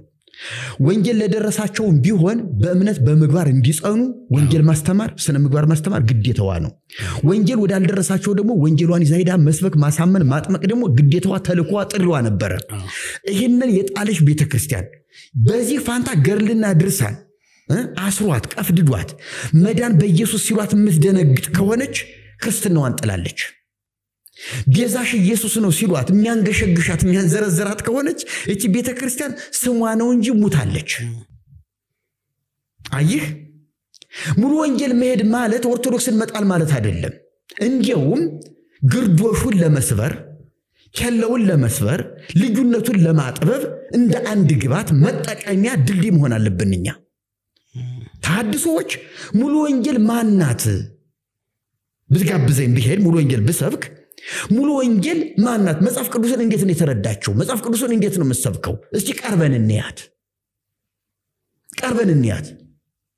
መጽሐፉን እንዴት ነው ኢየሱስን እንዴት ነው ያወቀችው እንዴት ነው የተቀበለችው ኢየሱስ ፍጹም አምላክ ፍጹም ሰው ነው ብላ ታምናለች መዳን በእርሱ ብቻ ነው ብላ ታምናለች እንዴት ነው የምታምነው ሙሉ ወንጌል እሺ ኦርቶዶክስ ምንድነው የምታምነው ከየት አመጣችሁ እንግዳውን ትምህርት ማርያም ቤዛናት የሚለውን ከየት አመጣችሁ በመጽሐፍ ቅዱስ መዳኘት ነው ስለዚህ የተሳሳተው ማን ሙሉ ወንጌል 90% ከኔ ጋር እኩል ከሆነች ሙሉ ወንጌልን አበረታታለሁ ለምን አመርጣው እርሶ የፕሮቴስታንቱ ነው ግን አይከላከሉ ማን እርሶ ይውልህ ማለት ከመቾት እዚህ ያለው አስተምሮ ያኛው ሙሉ ስተት ከሆነ መሐል ላይ ነው ለኦርቶዶክስ የሚሉትም ተጽኖ እንዲሁም ፕሮቴስታንት ጋር ገብተው በስነ ስርዓት ከዚህ ወንጌልን እየሰበኩ ምክንያቱም ከዛ ወንጌልን እየሰሙ የሚመጡ ወደ ፕሮቴስታንት ብዙ ስላሉ እዚሁ ሆኖ መስራት አይችሉም ይውልህ እኔ ምቾት ፍለጋ አይደለም የተጠራሁት ወንጌልን በመከራ ልሰብክ እኔም ቆርጫለሁ ወንጌልም ይሄንኑ ነው የሚጋብዘኝ ቤቴ ሙቶብኝ ክርስቶስን አጥቶብኝ ወደ ገሃነም እየሄደ በራሱ ስራ እጸድቃለሁ ብሎ ዘክሬ ሚካኤልን ዘክሬ ሚካኤል ሲወል ገብቼ በክንፉ ያወጣኛል የሚል ህዝብ ያለኝ አገልጋይ እኔ እንዴት ነው ሙሉ ወንጌል ገብቼ ፎይ ጌታን አገኘሁኝ እዚህ ጌታን አመልካለሁ ብጀምለው እንዴት አይነት ሰነፍ አገልጋይ ነኝ ምን ደኝነት ነው ይሄ ስለዚህ እኔ የሚሞት ካለ ሞታለሁ መታሰር ካለ ታሰራለሁ የፈለገው ነገር ዋጋ የሚያስከፍል ከሆነ ከወንድሞቼ ከእህቶቼ ጋር ዋጋ ከፍላለሁ የተሳሳተችውን ቤተክርስቲያንን ለማደስ የታድሶ ስራ መስራት አለብኝ በቃ የት እንደወደቅሽ አስቢ ራእይ ላይ እንደተጻፈው ጌታ ለሰባቱ አብያተ ክርስቲያናት እንደላከው መልእክት ለእያንዳንዱ የቤተክርስቲያን አለቃ መልእክት ደርሶታል የት እንደወደቅክ አስብ እንዲሆናል እንዲህ አድርጋል እመጣብሃለሁ የኤልዛቤል ግልሙትና ባንተ ዘንድ አለ የበለዓም ትምህርት ባንተ ዘንድ አለ የተባሉ ጥንቆላና ምንዝርና ያለባቸው አብያተ ክርስቲያናት ያኔ ተገኝተዋል በዮሐንስ ዘመን ዮሐንስ ያስተማራቸው አብያተ ክርስቲያናት በዮሐንስ ዘመን ራሱ ሳይሞት በሕይወት እያለ የበለዓም ትምህርትና የኤልዛቤል ግልሙትና እየተካሄደ ነበር ይሄ ማለት በተዘዋዋሪ መንገድ ኢሉሚናቲነት ነው እሺ የኛ ቤተክርስቲያን ኦርቶዶክስ የኔ ቤተክርስቲያን የመላት ኦርቶዶክስ አሁን ምን እያደረገ ነው ጠንቋዮች አሉ እነ በለዓም ያሉ አንተ ለተውቅ ትችላለህ አንተ በርቀት ነው ያለው ግን እቅጩን ልንገርህ እነ በለዓም ሞልተዋል እነ በለዓም አሉ እነ ኤልዛቤል አሉ ሂድ በየሆቴሉ ማታ ናይ ተከለ መስቀል ያንጠለጠለች ማተብ ያሰረች እሁድ ነጠላ ለብሳ የምታስቀድስ ከሰዓት ግን እርቃኗን ሆነ ሆቴል የምታስተናግድ የኛ ኦርቶዶክስ ናት ጴንጤስ ሆነማ ጌታ ከዚያ ነፃ ወጣኝ ብላ ቤተክርስቲያንም ታግዛታለች ሌላ መቋቋሚያ ተሰጣታለች ከዚያ ርኩሰት ወጣና ጌታን ማምለክ በዝማሬ ማገልገል ትጀምራለች ለምንድን ነው የኛ ቤተክርስቲያን ይሄንን ገንዘብ አጥታ ነው? እውነት ኦርቶዶክስ ቤተክርስቲያን ስንትና ስንት ሺህ ነው ጉቦ እስከ 2 ሚሊዮን እየተቀበሉ ቄስ እንደሚቀጥሩ አታውቅም? አልሰማህም? ሚዲያ ላይ ቪዲዮ ልላክልህ ሰምቻለሁ። አንድ ዲያቆን ለመቅጠር 500 ሺህ ለምንድን ነው? የሚበላበት ቦታ ስለሆነ ጉቦ። እሱማ ገጠርማ በሬውን ሽጦም ቢሆን መሬቱን ሽጦ ቢሆን ያመጣና እንደው መቀጠር ይሻለኛል ቤተክርስቲያን ለማገልገል ደሞዝ ለማግኘት ብሎ ሽጦ ይመጣል ያለውን ነገር። ግን ቤተክርስቲያኒቱ ግን ጉቦ መቀበል ጉቦ እኮ የአይናሞችን አይን ያሳውራል። የጠማሙ እንትኑ ለዚህ የጠቢባንን ልብ ያጣምማል። ጉቦ አትቀበል እኮ ነው የሚለው። ጉቦ አትቀበል ነው የሚለው እኮ። ስለዚህ ቤተክርስቲያኒቱ አይኗን አፍጥጣ ጉቦ እየተቀበለች ጵጵስና ለመሾም ከትግሬ አንድ ከአማራ አንድ ከኦሮሞ አንድ ከወላይታ አንድ እየተባለ አይደለም በዘር ሙያ ይጠየቃል። ገንዘብ ይዞ አይደለም የሚቀርበው። ስማንገር እኔ እኮ ጎፋ ገብርኤል በሙያዬ ስብከተ ወንጌል ኃላፊ ሆኜ ልቀጠር ስል እኮ አንዱ የአዲስ አበባ ሀገረ ስብከት ጸሐፊ የነበረ ሰው አሁን በህይወት የለም ሞቷል። ያኔ ጸሐፊ የነበረ ሰው ጎጃም ሂዶ ንጹህ ነጭ ማር 5 ኪሎ ያምጣልኝ እና እቀጥረዋለሁ እኮ ነው ያለኝ። ያኔ አቡነ አብርሃም ጳጳስ አልነበሩም፣ የራጉኤል ቤተክርስቲያን አስተዳዳሪ ነበሩ። እንዲህ አለኝ እኮ ብዬ ስነግራቸው ቀጥታ ሄደው ለብፁዕ አቡነ ኤጲፋኖስ ነው መሰል የሚባሉ ያኔ ሊቀ ጳጳሱ የአዲስ አበባ ሀገረ ስብከት ከሳቸው ጋር ተነጋግረው መርጌታ ጽጌ ወንድሜ ነው ጓደኛዬም ነው ይቀጠርልኝ እንዴት እንዲህ ይባላል ብለው በጳጳሱ ልዩ ትእዛዝ ነው ጎፋ ገብርኤል የተጻፈልኝ እንጂ እሱማ በወቅቱ የነበረው ጉቦ 5 ኪሎ ማር ነበረ ትልቁ ጉቦ። አሁን 2 ሚሊዮን 1 ሚሊዮን ተኩል 1 ሚሊዮን ሆኗል። አሁን እርሶ በሚሉት እና ምን ልፈልግ ነው? ይቅርታ ልቋጫት። እኔ ተሐድሶ ማለት ተቋም አይደለም፣ ወይም ደግሞ ፈቃድ አውጥቶ የራሱን ቸርች መሰረተ ማለት አይደለም። ፈቃድ አውጥቷል እንደ መንግስት እንደ ህግ አሰራር ፈቃድ አውጥቷል። ፈቃድ ያወጣው ግን ሚኒስትሪ ነው። ተሐድሶ ቤተክርስቲያን ነው የወሰዳችሁት ፈቃድ አይደለም፣ ከሰላም ሚኒስቴር ነው። ተሐድሶ ነን ብለን ነው ፈቃዱን ያወጣ ነው። እኛ ኦርቶዶክስ ነን፣ ቤተክርስቲያኒቱ ከተቀበለችን ለመጓዝ ዝግጁ ነን። በስተት ትምህርት ምክንያት ግን ግጭት ስለተፈጠረ ስለተደበደብን ወጥተን እንድትቀበለን ተጽዕኖ እያደረግን ወንጌል እየሰበክን ያለ ነው። ቤተክርስቲያኑ በምን መልኩ ተቀበላችሁ ነው ተቀበለ? በምን መልኩ እነኚህ እናንተ የምትቆሙትን ትምህርት ትቻለው ብለው ነው ወይስ ገብታችሁ አስተምሩ መድረኬ ክፍት ነው በማስተማር ለውጥ አብጡ ብለው ብትቀበላችሁ ነው ወይስ ትምህርቴን ተቻለውና አሉ ከኔ ጋር አብራችሁ ነው ብለው? በየትኛው መንገድ እኛ ሁኚ ያልናትን የስተት ትምህርት ነው ያልናትን በየትኛው መንገድ ትጣለው? ወይም ደግሞ እናንተ ኑና አስተካክሉት ከውስጥ ግቡና ከውጭ ሆናችሁ ህዝቡን ወደዚያ ከመትወስዱብን ከዚሁ ሁኑና ህዝቡ እንዳለ ሆኖ አስተምሩ ካሉንም እንገባለን። 27 ዓመት ባላችሁ አገልግሎት የታድሶ አገልግሎት ውጭ ወጣችሁ ኢፌክቲቭ ነው ማለት ቤተክርስቲያኗን ለመለወጥ የናንተን ይሄን አገልግሎት እግዚአብሔር ተጠቅሞበታል ብለው ያስባሉ? በቁጥር በሚድኑ ሰዎች ውስጥ ባለ ለውጥ በሚያመጣ እውነት ውስጥ ሆነን ከምንሰራው ወይም ደግሞ አንዱ ወንጌላውያን አንድ ጥላ ስር ከሁለት አንዱ ሆነን ከምንሰራው ይልቅ ብቻችንን ሆነን ኢንዲፔንደንት ሆነን የምንሰራው ስራ በቁጥርም በምንም በመናቀው ለውጥ አምጥቷል ብለው ያምናሉ? ሁለቱም ለውጥ መጥቷል። በተናጠል ባሉበት በቤታቸው ሆነው ትምህርታችንን የሚከታተሉ ሰዎችም በተናጠል ድነዋል። በሶሻል ሚዲያ ማለት ነው። ሶሻል ሚዲያ ላይ መጻፎቻችንም ይያነበሩ በቁጥር ታውቁታላችሁ? ሚድኑ ሰዎችን አናውቅም።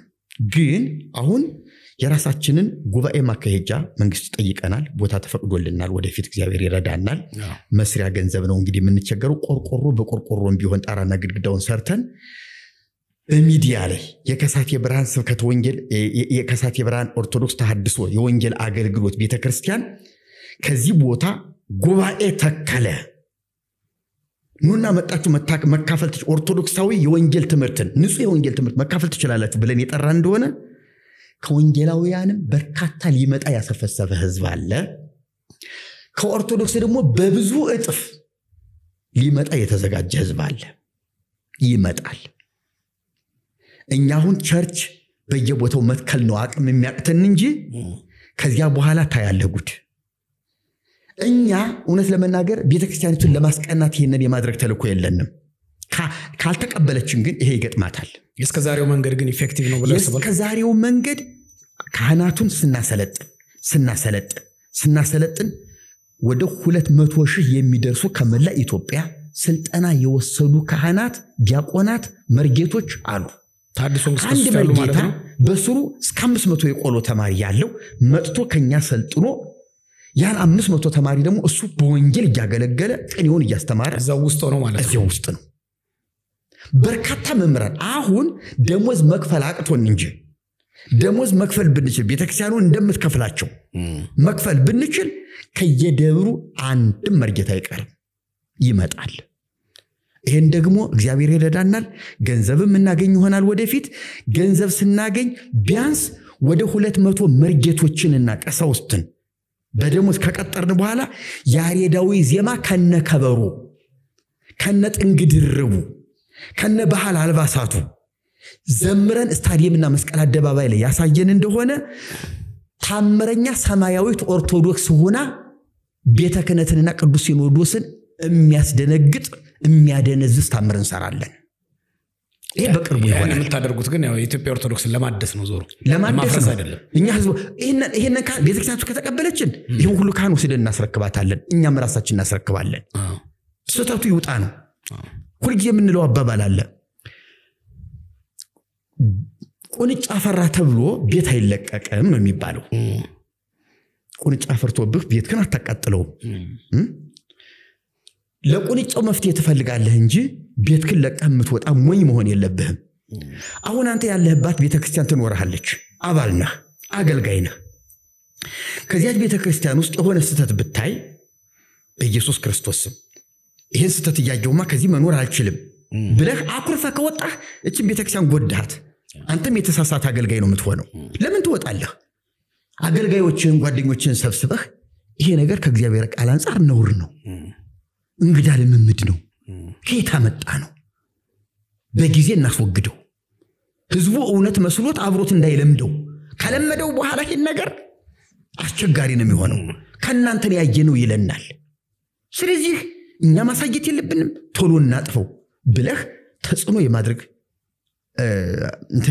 አቅም ሊኖር ይገባል ይደብድቡህ ትክክል ነው አንተ ደግሞ ዝም ብለህ ሁሉ ነገር መቃወም ትወዳለህ ምን ችግር አለው ይሄ ገቢ ያስገኛል ጥቅም አለው ምንም ክፋት የለውም ብዙም ኃጢአት አይደለም ይሄ እኮ ጥሩ እኮ ነው ለአገልግሎት እኮ ምንም ክፋት የለውም ብለው ቢያጃጅሉህ በኢየሱስ ክርስቶስ ስም እቃወማለሁ ብለህ ስትል ከቤተክርስቲያናችን አግልለናል ሊሉ ይችላሉ ከደሞዝም ከአገልግሎትም ከመድረክ ትወጣለህ አማራጭ የለም አዎ ይሄውላችሁ ልትል ትችላለህ ግን የቤተክርስቲያኒቱ ሰውነት ግን ከውስጥ አውጥተህ መጣል የለብህም በስነ ጽሁፍም በሚዲያም ልትቃወም ይገባል እኔ አሁንም የዚህ ቤተክርስቲያን አባል ነኝ ይሄንን ነው የሚያደርጉት የገፉኝ የደበደቡኝ ያስወጡኝ ይሄንን ስለተቃወምሁ ነው በእግዚአብሔር ቃል ይመዘንና ወይኔን ሳገባለሁ ወይኔን ሷ የደረሰበት ቅድም ደጋግሞ ሲናገሩ ነበር በዚህ 27 ዓመት የደረሰበት ውስጥም ሆነው ሲወጡ ሰውነቱ ቅድም አካሌን አጉድለዋል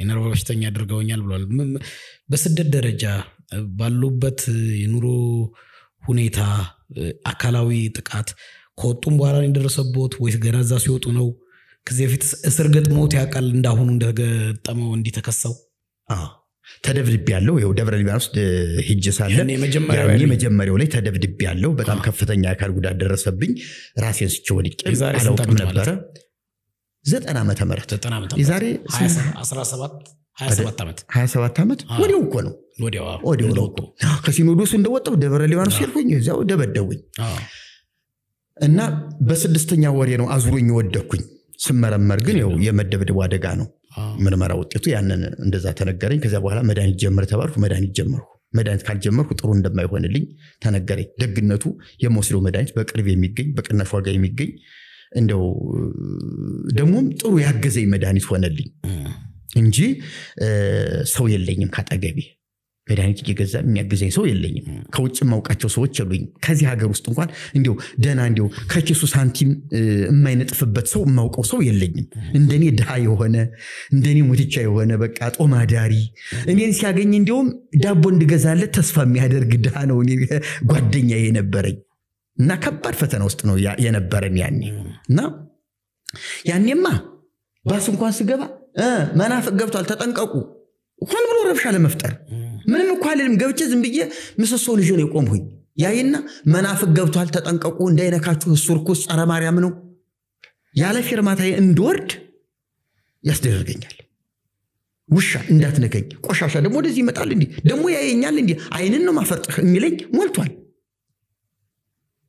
እንደፈለገ የሚናገሩብኝ እና የዚያን ጊዜ የነበረው ፈተና ቀላል አልነበረም ግን ለምን ያኔ በብሶት ፕሮቴስታንት አልኩ ናኮ ይሉኝ ነበር ናከኛ ጋር ምን ችግር አለ በቃ መቀመጫ ካጣ ናከኛ ይሉኝ ነበር እንግዲህ እግዚአብሔር ለዚህ ጊዜ ጠብቆኝ ነው መሰለኝ እውነቴን ነው መከራውንም እየታገስኩ ምንም ይያልኩ እንድቆይ አድርጎኛልና ከወጣሁ በኋላ መርከብ ጋዜጣ ጀምር የነበረ የነጋል መጽሐፍ ከጻፍኩ በኋላ ባይታዊ ሰይጣን የሚባል መጽሐፍ ጽፌያለሁ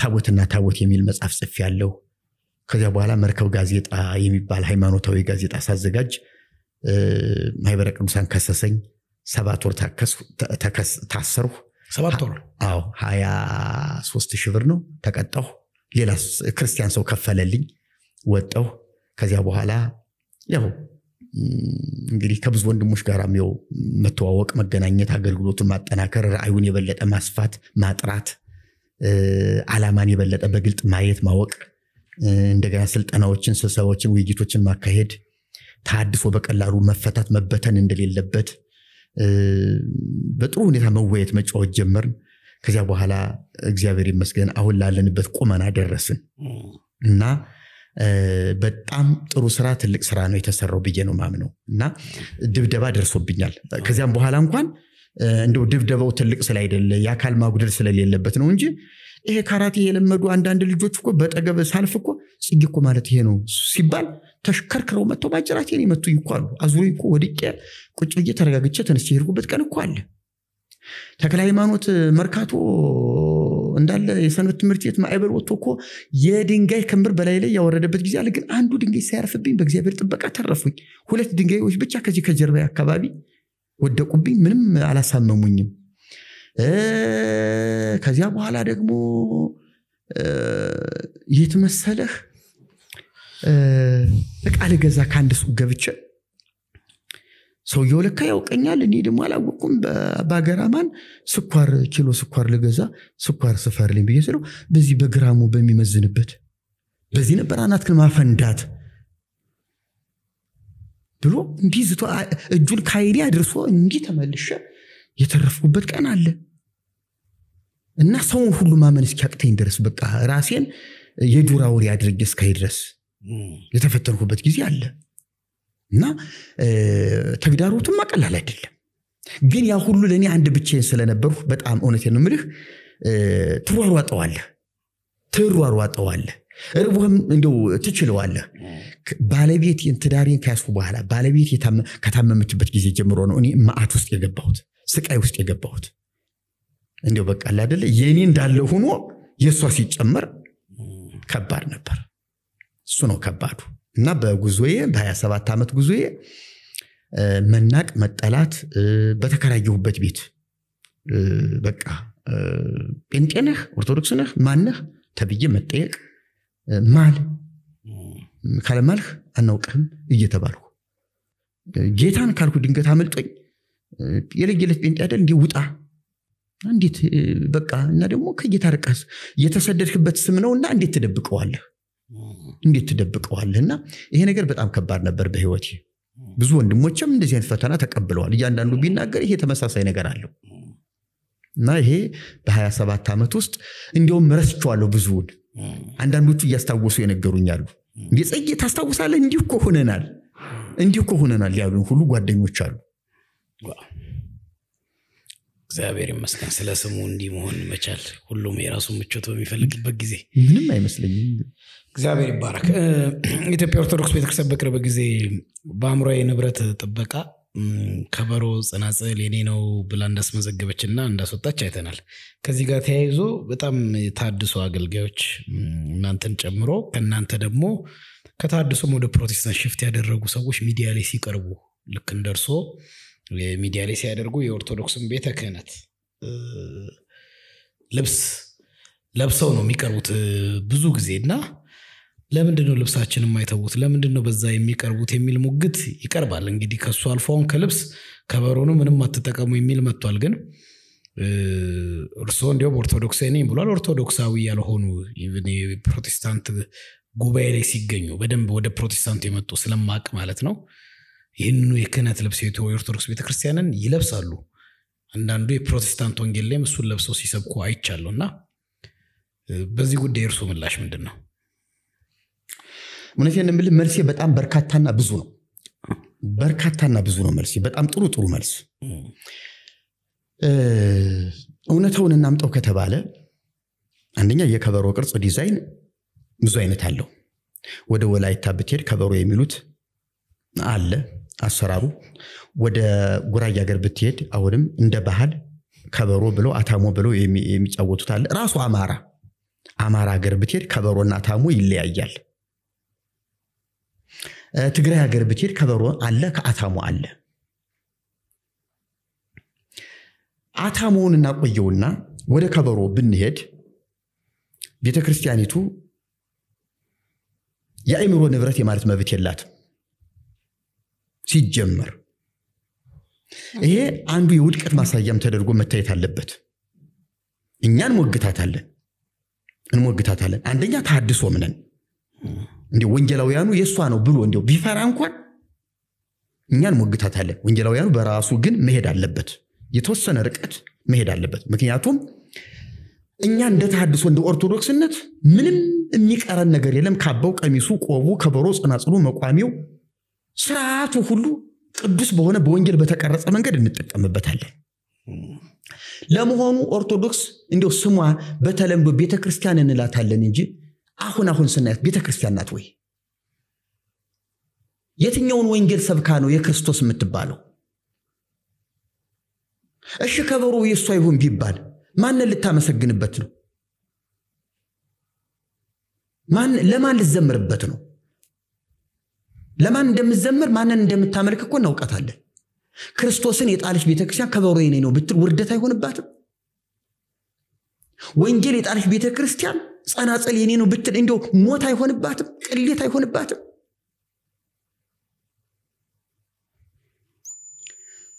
ይሄ እንደው አልባሳቱ ወደፊት ባልባሳቱም ትምጣ አልባሳቱ የኔ ነው ብላ ብትል ጌታን ያላከበረችበት ለጌታ ያልተንበረከከችበት ጌታን ያላጀበችበት ልብስ ሻሽቆብ ምን ያደርግላታል? እንዴ ይሄ እኮ እግዚአብሔርን ለሚያመልኩ እግዚአብሔርን ለሚያከብሩ ለእውነተኛ አማኞች የተሰጠ ንብረት ነው።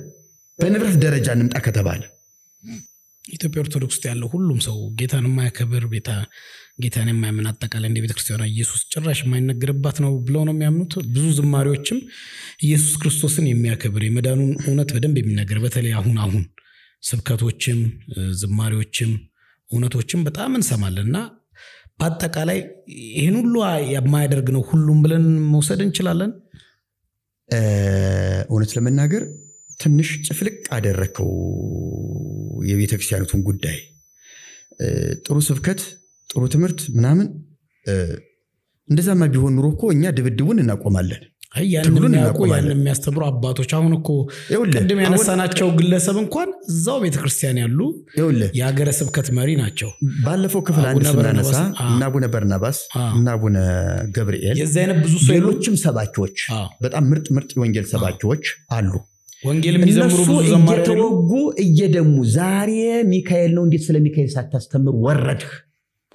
ከዚህ በኋላ ላይ ሰውዬ መድረክ እንዳትሰጡት በሚካኤል ቀን ሚካኤልን አላስተማረም ተብሎ እኮ ክስ የተመሰረተባቸውና ደሞዛቸው እየተቆረጠባቸው ያሉ ሰዎች ናቸው።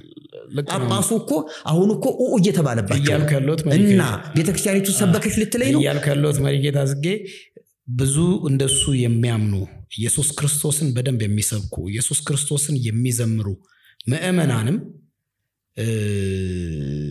አባቶችም አገልጋዮችም አሉ የሉም አሁን በርሶንትን አንድስ እንኳን ጻድቅ የለም እንደሚለው ያን ሁሉ ህዝብ ያለባትን ቤተክርስቲያን ጠቅልለው ምንም የክርስቶስ እውነት የወንጌል እውነት የሌለባት ቤተክርስቲያን አድርገው ነው እያወሩኝ ያሉት ነው እኔ አንተ የህዝብን ብዛት ነው እንዴ እምነቱን የምትለከው በህዝብ ብዛት ነው እንዴ አቡነ ገብርኤል እኮ ባለፈው ክፍለ ጊዜ ስንነጋገር አቡነ ገብርኤል መዳን በኢየሱስ ብቻ ነው ፍጡር ቤዛ አይባልም ብለው ሲሉ ስብሰባ እየተካሄደባቸው ነው እኮ ልክ ነው ቋሚ ሲኖዶስ ስብሰባ ተቀምጦባቸዋል አሁን እያየው ነበር ቲክቶክ ላይ ዩቲዩብ ላይ እያየው ነበር ቋሚ ሲኖዶስ ቁጭ ብሏል ምንድነው እኒ ሰው የንስሐ ይግቡ ይቅርታ ይጠይቁ ወይበሩ ህዝቡን አስደንግጠውብናል ጉድፈላ ምናምን እየተባለባቸው ነው እንዴ ታዲያ ቤተክርስቲያኑ ወንጌል ሰበከሽ ልልልህ ነው ኢየሱስ ለምን ተጠራ ብሎ ሲኖዶስ ስብሰባ ከተቀመጠ ያን የሚያስቡ ሰዎች አሉ ሁሉም አይደሉም ለማለት ነው እኔ ይውልህ ቆጥረስ ካላመጣህልኝ ድረስ እኔ 90% ከመሪም በለው ከተመሪ ህዝብ አንድ አይነት አመለካከት ነው አቦ አምላኩ ህዝብ ነው ሚካኤል አምላኩ ህዝብ ነው ኢየሱስን ከሚደግስ ኢየሱስን ከሚያከብር ለሚካኤል ደግሶ ዘምሮ በክንፉ ባክናፉ የሚለውን መልአክ ቢተማመን ያዋጣዋል በኦርቶዶክስ ቤተክርስቲያን ልንገርህ እኔ ካንተ ሻላለሁ ህዝቡን የማውቅ ኢየሱስን ለመቀበል አትፍራ ተብሎ ቲሸርት ሲሰራ ማርያምን ለመቀበል አትፍራ ብሎ የለጠፈ ጀግና ህዝብ ነው ያለ ይሄን ነው ህዝብ የምትለኝ ይሄን ነው አማኛል እንትራለ የምትለኝ ይኸውልህ አንተ ዝም ብለህ እፍታ ይሄ ኮካ ስትቀዳ እፍ የሚለው ይሄ አረፋ ያን እፍታውን ያየህብኝ ነው ያለው ሀውስጥ የዘቀጠውን ማየት አለብህ እና እንደርሶ የሚሉኝ ይረዳለሁ ግን ሙሉ ማለት ስንችል ሂስቲ ጀነራላይዜሽናል ብዬ ነው አሁን የሚያበረታቱ ነገሮች ማህበራዊ ሚዲያ ላይ ምን ያለን በደንብ የክርስቶስን ጸጋ ወንጌል እና ክሊልን እኔ አሁን ይሄ ሰውዬ ጥሩ እየመጣ ነው አዋልድ መጻሕፍቶችን እየተዋቸው ነው ለክርክር ለጥቅስ አይበቁም ለእምነት መሞገቻ ብቆች አይደሉም አቅም ያንሳቸዋል ስተቶች አሉባቸው በዚህ በኩል እኔ ልትከራከሩኝ ትችላላችሁ አምናለሁ ስተት እንዳለባቸው ታመረ ማርያም ሙሉ በሙሉ እውነት ነው ብትሉኝ እኔ አልቀበልም ይያለ ቲክቶክ ላይ ሲሞግት የነበረ ሰው ነው ግን እንዴት ብፁዕ አባታችን ኢየሱስ ብቻ ቤዛ ብለው ያስተምራሉ ይሄማ ትክክል አይደለም ብሎ የመጣ ሰው እኮ ክደት እኮ ነው በቃ ራሱን ገደለ ይሄ ሰውዬ ከኢየሱስ ቤዛነት ራሱን አወጣ ለኢየሱስ ተጨማሪ ቤዛ አለው ካለኝ ይሄን ሰውዬ ካዲ ነው በሱም ሳይድ እውነት ናቸው አለ እኮ እውነት ናቸው ኢየሱስ ከኢየሱስ ውጭ ቤዛ የለም ማለትና ነገሩን ለዳኝነት ፍርሃት ይመስላል እሱ የሆነ ኦዲየንስ መያዝ የሚፈልገው ስላለ እንጂ ሙሉ አልተቻቸው መሃል ሰፋሪ ሆኖ እሳቸውንም ላለማጣት ምናልባት እሳቸው ያሸነፉ እንደሆነ እንዲህ ብያለሁ እኮ ለማለት እሳቸው ከተወገዙ ደግሞ እኔም እኮ ተቃውሜያለሁ ለማለት የእሳቸውንም ቅድስት በረከቶት ድረሰን በእውነቱ እንዲህ ከማለታቸው ከሆነ ትክክል ናቸው እውነት ነው እንትን ነው ምናምን እያለ ያ እሱም ብቻ ሳይሆን ሌሎችም አሉና አፈረሰው ሌሎችም አሉ ብዬ ነው እሺ እሱኝ የርሶ ነሽ ወደ እርሶ ነው አይደል ያሉት ሌሎቹንም እንኳየዋቸው ክደት ነው እንዲህ አይባልም መናፍቅነት ነው ነውር ነው አሉ የእችኛው ጉዳይ ብቻ ሳይሆን ግን አበረታች ወንጌልን በደንብ የሚሰብኩ ያለው ሁሉም የሚለው ነገር ያስማማም ወደ ታድሶ የመጡት ሰዎች ልክ ነው አጽፈውታል ትክክል ናቸው ብለው ነገር ግን ከዚያ ውስጥ ያሉ ሰዎች ደግሞ ወንጌል ገብቷቸዋል በርቶላቸዋል ይያልናቸው ያሉት ግን እንደገና እያጸለመባቸው ነው የምናየው ስለዚህ የመደንገጥና የማፈግፈግ መከራን ከመሰቀቅ ይሁን ወይ ጭልጥ ብሎ ስላልበራላቸው የዘመኑ መልካም መስሎትም ኦርቶዶክስ ጋር አሉ ለዚህ ዘመን ወጣት እንዳገልጋይ ሁሉም በወንጌላውያን ጋም ሁሉም ጋር ያለው መከራን የማይፈልግ ማይተች ጎሽ መባል የሚሰኘው አልሆነም የዘመኑ መልኩ ስለሆነ አይመስሎትም እነሱ ጋር ብቻ አይደለማ እዚህም ጋር ያለው እንግዲህ ምንም ማድረግ አይቻልም አሁን በዚህ ጉዳይ ላይ መደራደር አይቻልም ከህዝብ መሃል ገብቶ እንዲ ዘመም ሲል አብሮ ዘመም ለማለት ወደዚህ ሲመጣም እንዲ ለማለት መሃል ሰፋሪ ሆኖ በድልድይ ላይ እንዲና እንዲ ያሉ መሄድ አቅጣጫን አይቶ እንዲ ለማለት ይሄ የወንጌል ተልኮ አይደለም አዎ ወንጌል ቁርጥ ያለ ቁርጥ ነው በቃ ገብቷል ሐዋርያት ምንድነው ያሉት እነ ጴጥሮስ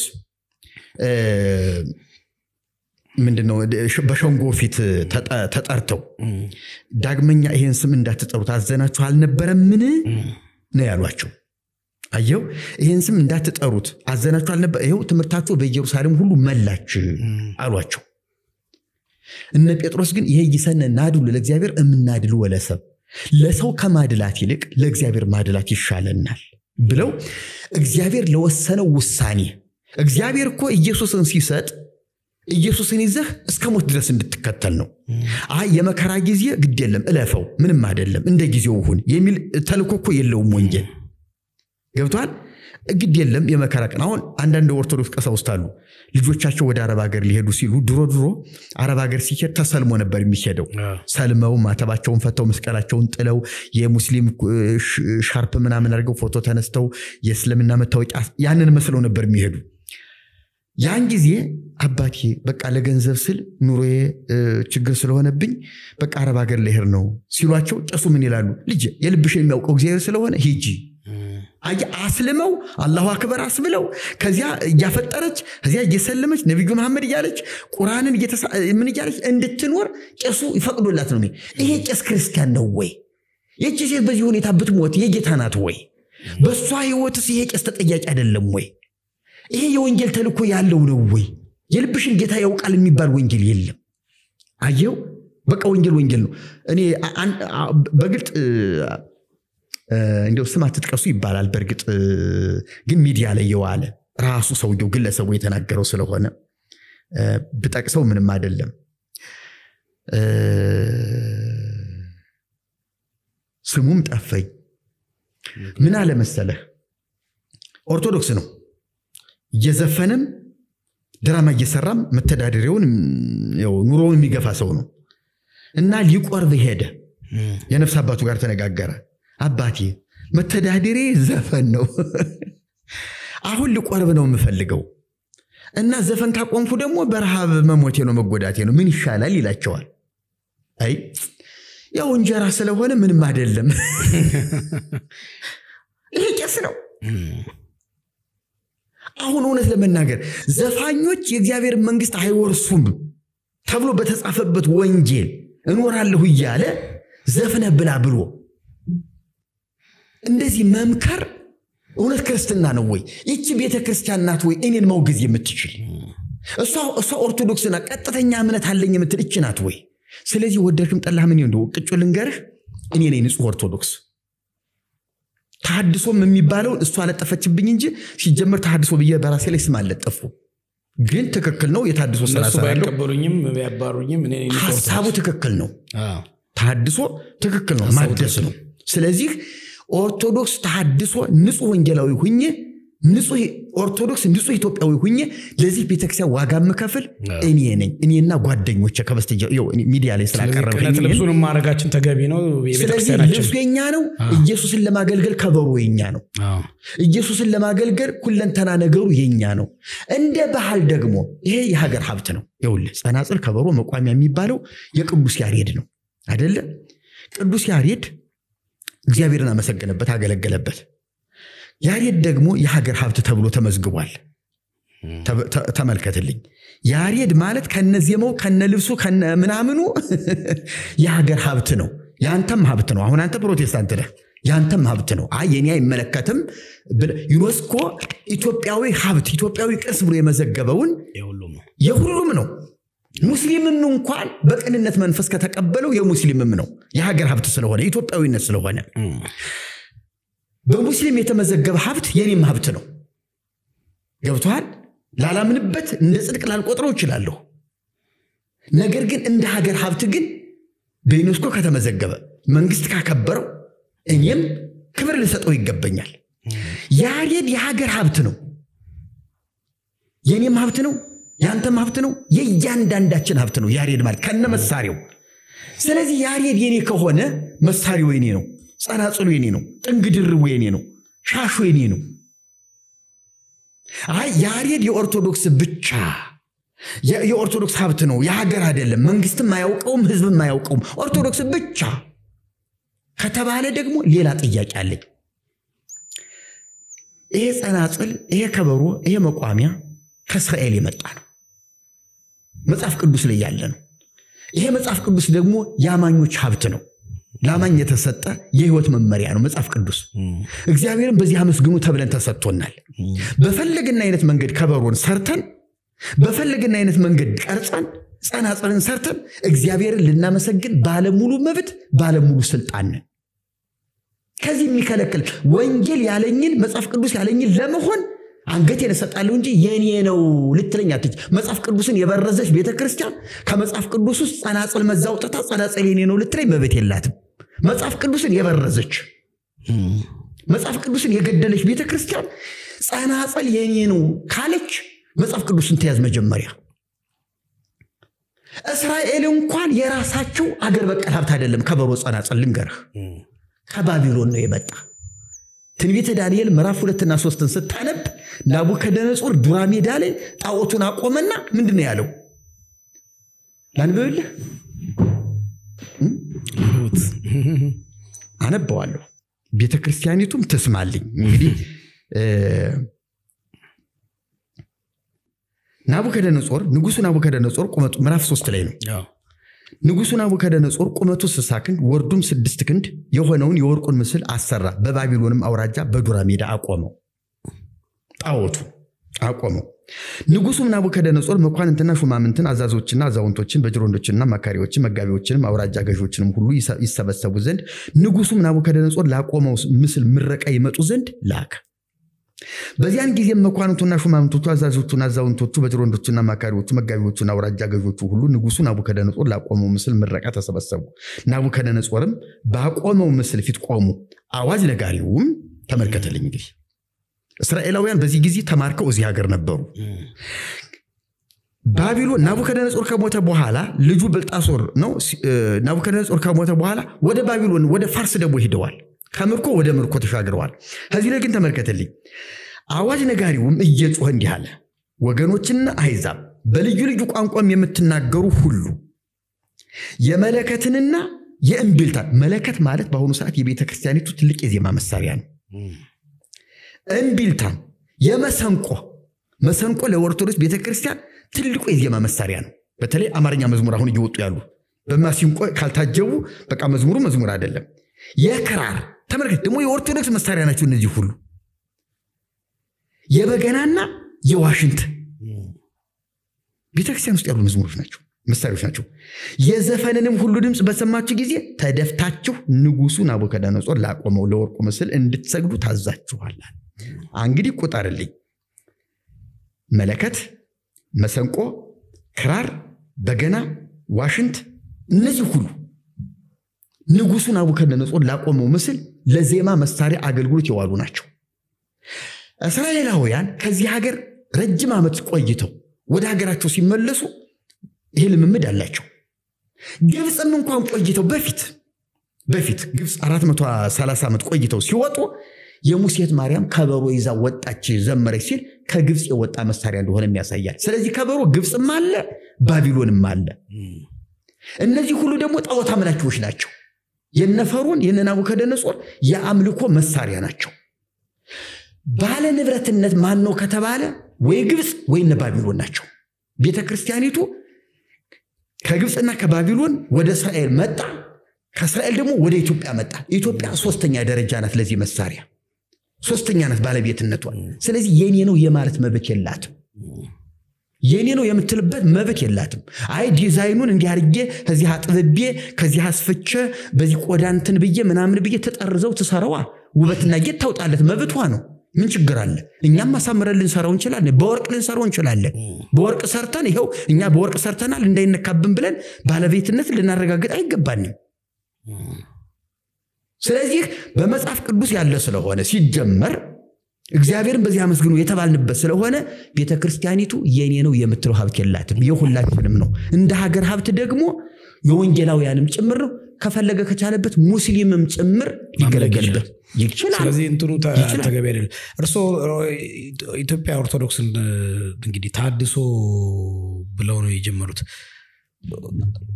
ካለው አሁን ከሚሉኝም ብዙዎች ከሚስማሙበትም ብዙ አይነት ውስብስብ ያለ ያስተምሩም የምንም ግድፈቶችና የተለያዩ በቃ ክርስቶስ ላይ ያተኮሩ ትምህርቶች አለ ተብሎ ስለሚከሰሱ ተቋሙን እንደ ተቋም ማደስ ይቻላል ብለው ያምናሉ። በተቋሙ ያሉ አመራሮች ይሄኛው እናንተም ትሄዱበት መንገድ ሰምተው ለማስተካከል ቁርጠኝነት አላቸው ብለው ያምናሉ? ለውጥ ማምጣት እንችላለን ብለው ያምናሉ?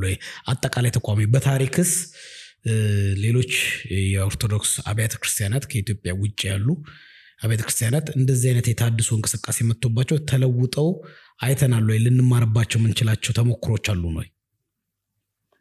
አለ ባይኖር እንኳን በሌሎች ሀገሮች እንደው ባይኖር መሳሌ መጥቀስ እንችላለን። እንደው ባይኖር እንኳን ኢትዮጵያ ላይ ያለው ግን ቤተክርስቲያኒቱን በእጅጉ ሊጎዳት ይችላል፣ በትልቁ ሊጎዳት እንደሚችል። አሁን ተሐድሶ በሴት በወንዱ በትልቅ በትንሹ መነቃቃት መጥቷል እና አባቶች ጥቂቶች ብቻ ሲቀሩ ህዝቡን ሊያጡት ይችላሉ። እንደ ምሳሌ ግን የካቶሊክ ቤተክርስቲያን አንድ ሉተርን በመግፋቷ ምን አተረፈች? እስቲ ተመልከት። በመጎዳት እንሂድ ካል የካቶሊክ ቤተክርስቲያን አንድ ሉተርን ገፋው ስትል አንድ ሰው ነው ያጣው የመሰላት ለጊዜው። ከጥቂት ጊዜ በኋላ ግን ሙሉ ጀርመንን ያጣች። ቀጠለና ደግሞ ፈረንሳይን ያጣች። ቀጠለችና ሌሎች አውሮፓ ሀገሮችን ነው በሙሉ ያጣች።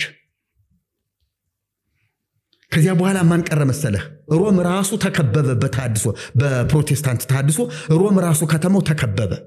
ማን ቀረ? ቫቲካን ብቻ መንበረ ፓትርያርኩ ፖፑ ያለባት ቫቲካን ብቻ ቀረች። አይ ጉዳቱ ይሄን ያህል እና አሜሪካ የሚያንቀሳቀሱት ፕሮቴስታንት ነው የተፈጠረው። አሁን እንደው የና አሜሪካ ፕሮቴስታንት እንደው ውድቀቱ ድክመቱ ችግሩ እንዳለ ቢሆንም የካቶሊክ ቤተክርስቲያን የሉተርን ጥያቄ ተቀብላ ትክክል ነው ወንጌሉ እንደዚህ መሄድ አለበት እውነት ነው ስተቶች ታይተዋል ይሄን እናርማለን በርታ ቀጥል ልጃችን ተንቀሳቀስ ብላ ሸልማ ጳጳስ አድርጋ ሹማ ሉተርን ብትልከው መላ አውሮፓና አሜሪካ ጭምር በካቶሊክ ቤተክርስቲያን በወንጌል ተቀርጾ ተጥለቅልቆ ክብሩን ጠብቆ ይኖር ነበር። አሁን በጣም የወደቀ በጣም የሞተና የተልከሰከሰ ህይወት የሚገኝ የካቶሊክ ቤተክርስቲያን ነው።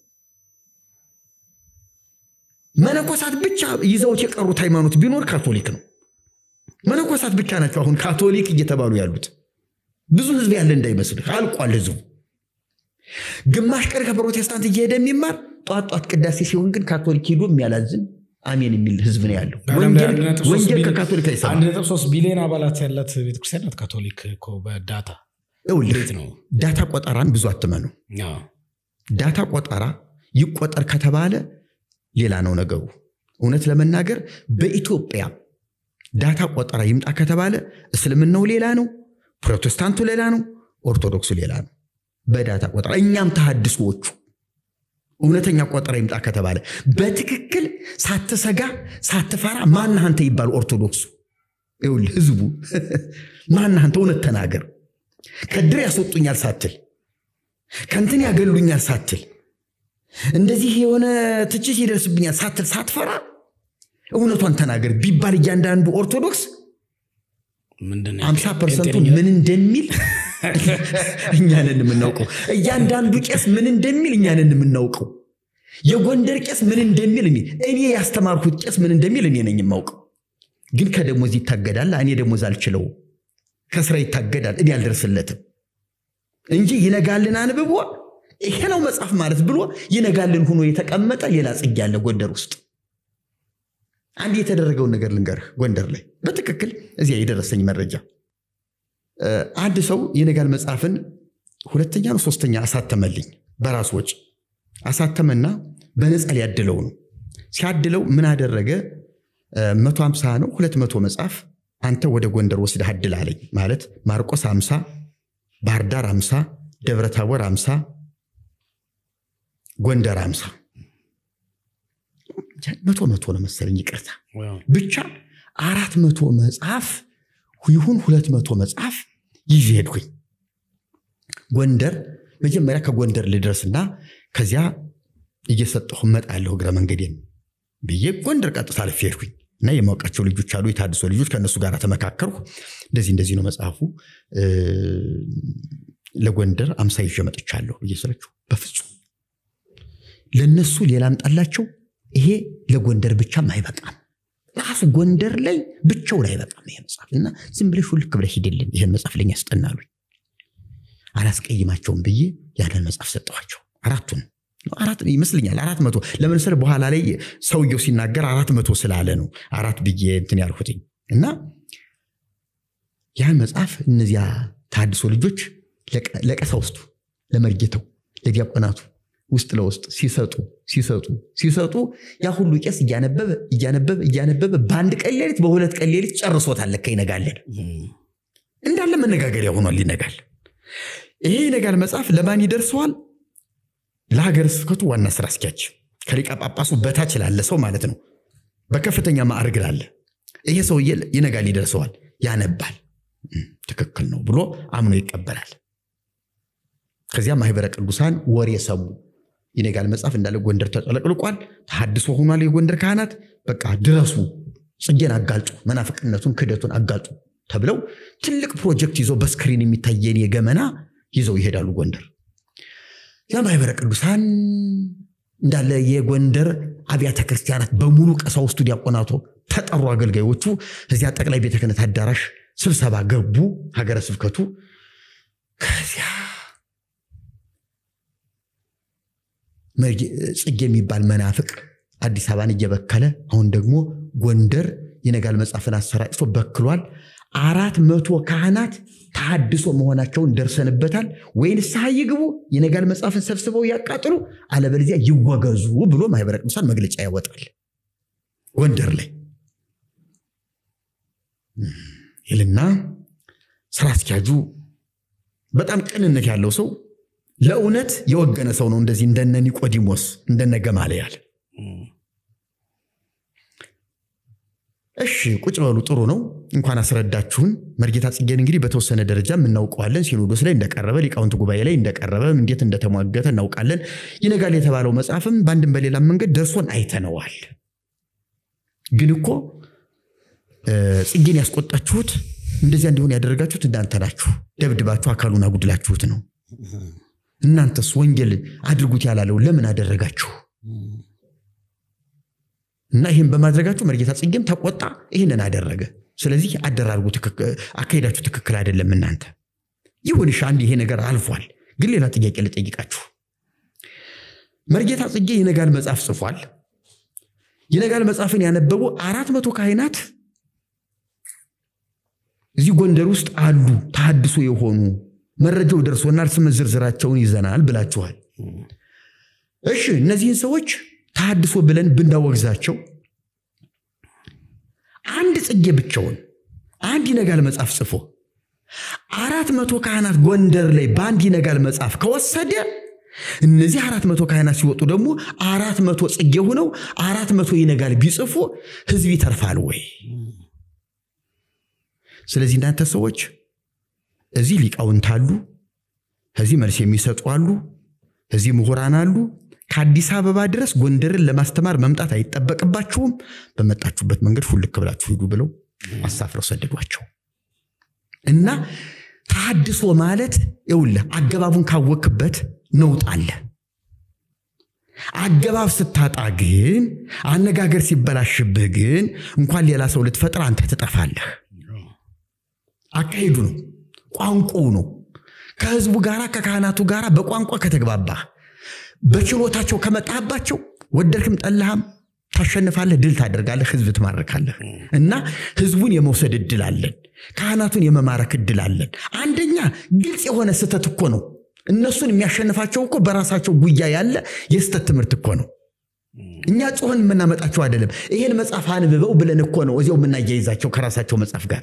እንዲህ የሚላለ ረበፍጹም ይሄማ ነውር ነው የሚሉት መጽሐፍ እኮ ነው ስለዚህ ቀላል ነው ነገሩ ለለውጥ ቀላል ነው እንጂ እንደ ኦርቶዶክስ ቤተክርስቲያንም ከመጥፋት የተረፈችው ተሐድሶን በመቀበል ነው በይፋ በአደባባይ በቃ ተሐድሷችሁን ተቀብያለሁ ጥያቄያችሁን ተቀብያለሁ ኑ አትውጡብኝ እዚሁ ሆናችሁ አብረን እንስራው ብላ እንደ ኦርቶዶክስ ራሷን አተረፈች ግብጽ ቤተክርስቲያን ስንት ወጣት ግልብጥ ብሎ ሊሄድባት ሲል ይሄን ወጣት ከማጣ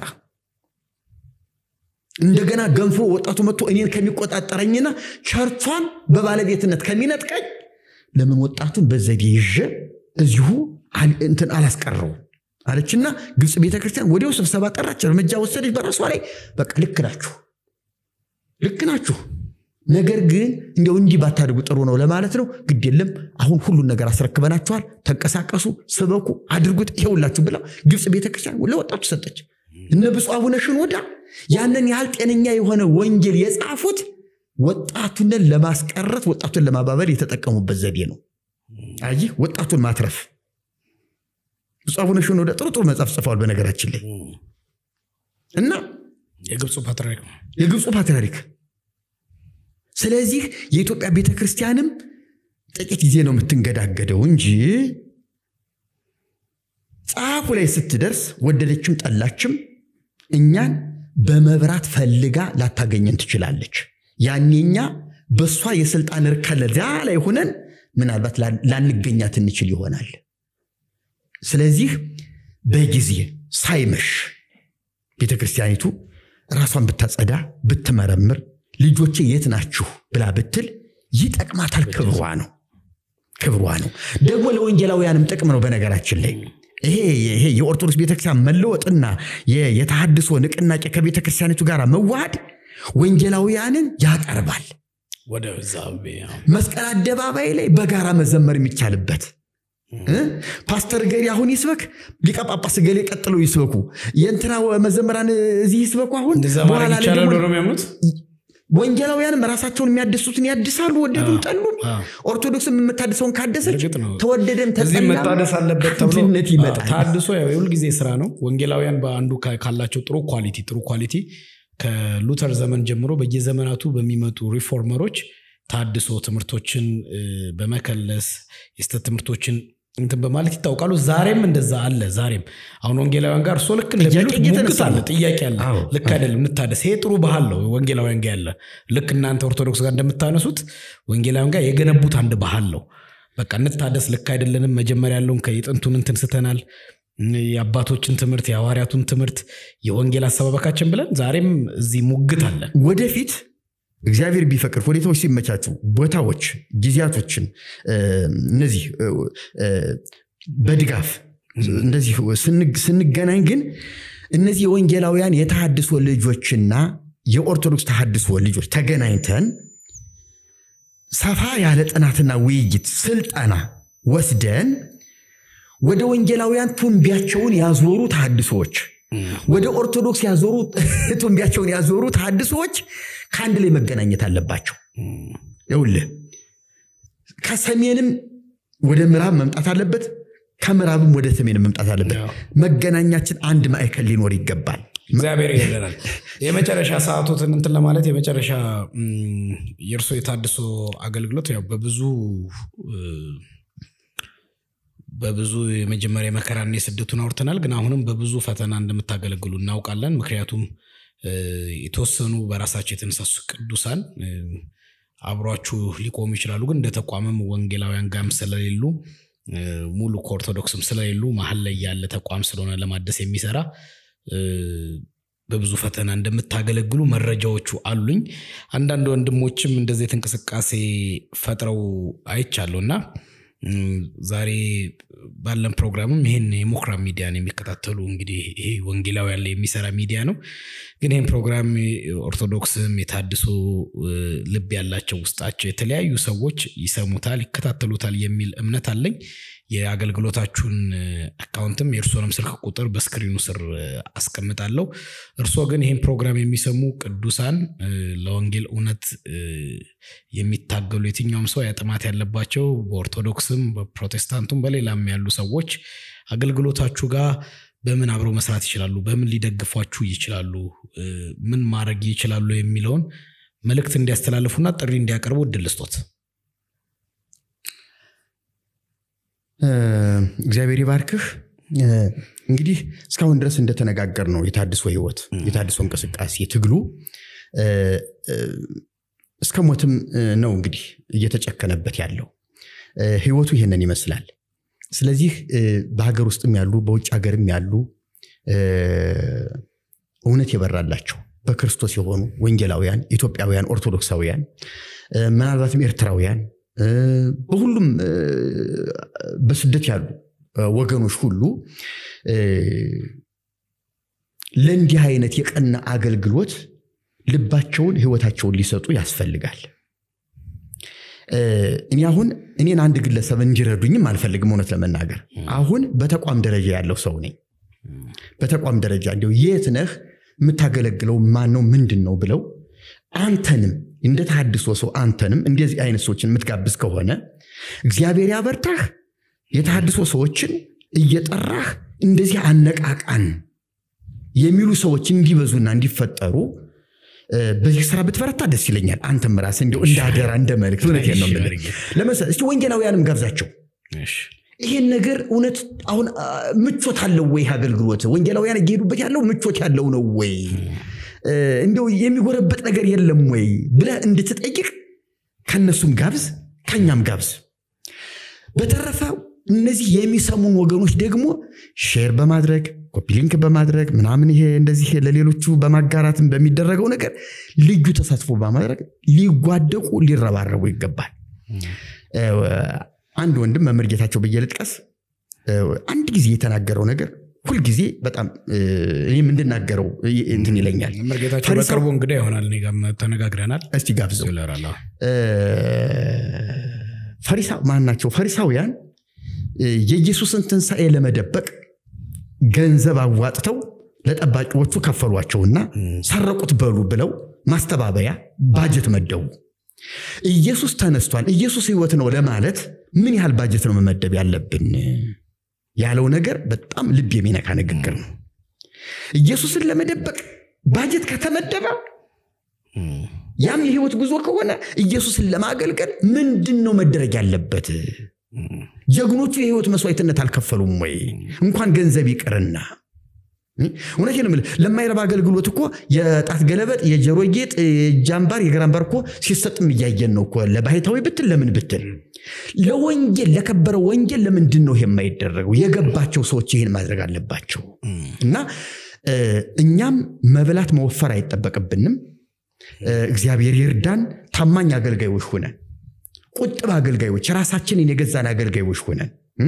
ገንዘብ ስናገኝ ቤት ለመስራት መኪና ለመቀያየር ምናምን የምንሮጥ ሳንሆን ለእግዚአብሔር ወንጌል የምንተጋና የምንሰራ ሰዎች ሆነን መሮጥ መቻል አለብን እና እንግዲህ እየረዱኝ ነው በጣም የሚገርም ነገር በቡድን ተነሳስተው የሚያደርጉት እርዳታ ያስደነግጠኛል አንዳንድ ጊዜ እግዚአብሔር ሆይ እንዴት ነው እኔ አንዳንዴ በሚረዱኝ ሰዎች እኮ ይሰቃያለሁ ለምን መሰለ የምሰቃየው እዳ አለብኝ ይያሉ በቃ እኔ ባለዳ ነኝ በቃ ይሄ ነገር እኔን ባለዳ ያደረገኝ ነው እግዚአብሔር ሆይ እባክህ አበርተኝ እባክህ አጥም ሆነኝ ብቃት ሆነኝ የቃል መገለጽ ስጠኝ ጸጋህን አብዛልኝ ድፍረት ሆነኝ ብቃት አቅም ሆነኝ እባክህ ጌታ ሆይ በመናገረው ነገር የሚገዙ ሰዎችን ፍጠርልኝ ይያ እውነት ለመናገር እኔ በዚህ ገንዘብ ጌታ እንዲከብርበት በዚህ ገንዘብ ጌታ እንዲገለገልበት ነው እኔ እንደዛም ሆነው እና እኔ እውነት ልንገርህ ማደንቃቸው አገልጋዮች እየተነሱ ነው እግዚአብሔር ይባርካቸው ምናልባት ሐሳብክን የመጨረሻ ሐሳብክን ስቸው እንዳልሆነ ይቅርታ አልሳቱትም በዚህ አገልግሎት አብረው እንዲቆሙ ሰዎችንና ወደፊት ልትሰሩ ስለዚህ እየተጎዱ እንደሚያገለግሉ አውቃለሁ እየተራቡ እንደሚያገለግሉ አውቃለሁ በተለይ ውጭ ሀገር ያሉ ሰዎች ለኛ የሚመስሉን ሀብታም እንደሆኑ ነው የተሞላቀቀ የተደላደለ ህይወት እንዳላቸው አድርገን ምን አለ ገንዘብ ቢልኩልኝ ቤት ብሰራ ብለን ሁሉ እናስብ ሰዎች ነን እንዴት አይነት ስቃይ ህይወት ውስጥ እንዳሉ ግን ሲነግሩኝ እኔ በእውነት ምን እርዳታ አንዳንዴ ለነሱ እንደሚያስፈልግም ይመስለኛል አንዳንዴ ሳይው ግን ከዚያስ ቆርጠው ነው የሚልኩ ከዚያ ቆርጠው ይልካሉና የነሱ ደም ይፋረደኛል የነሱ ጉልበት ይፋረደኝ የነሱ ላብ ይፋረደኛል አገር ለቀው የሀገር ፍቅር ትተው ሄደው ከሰው ሀገር ከሰው በታች ሆነው እየሰሩ ለወንጌል ብለው ካላኩ እኔ ባገሬ በመድሬ ሆኜ ምን ያህል ነው መሮጥ ያለብኝ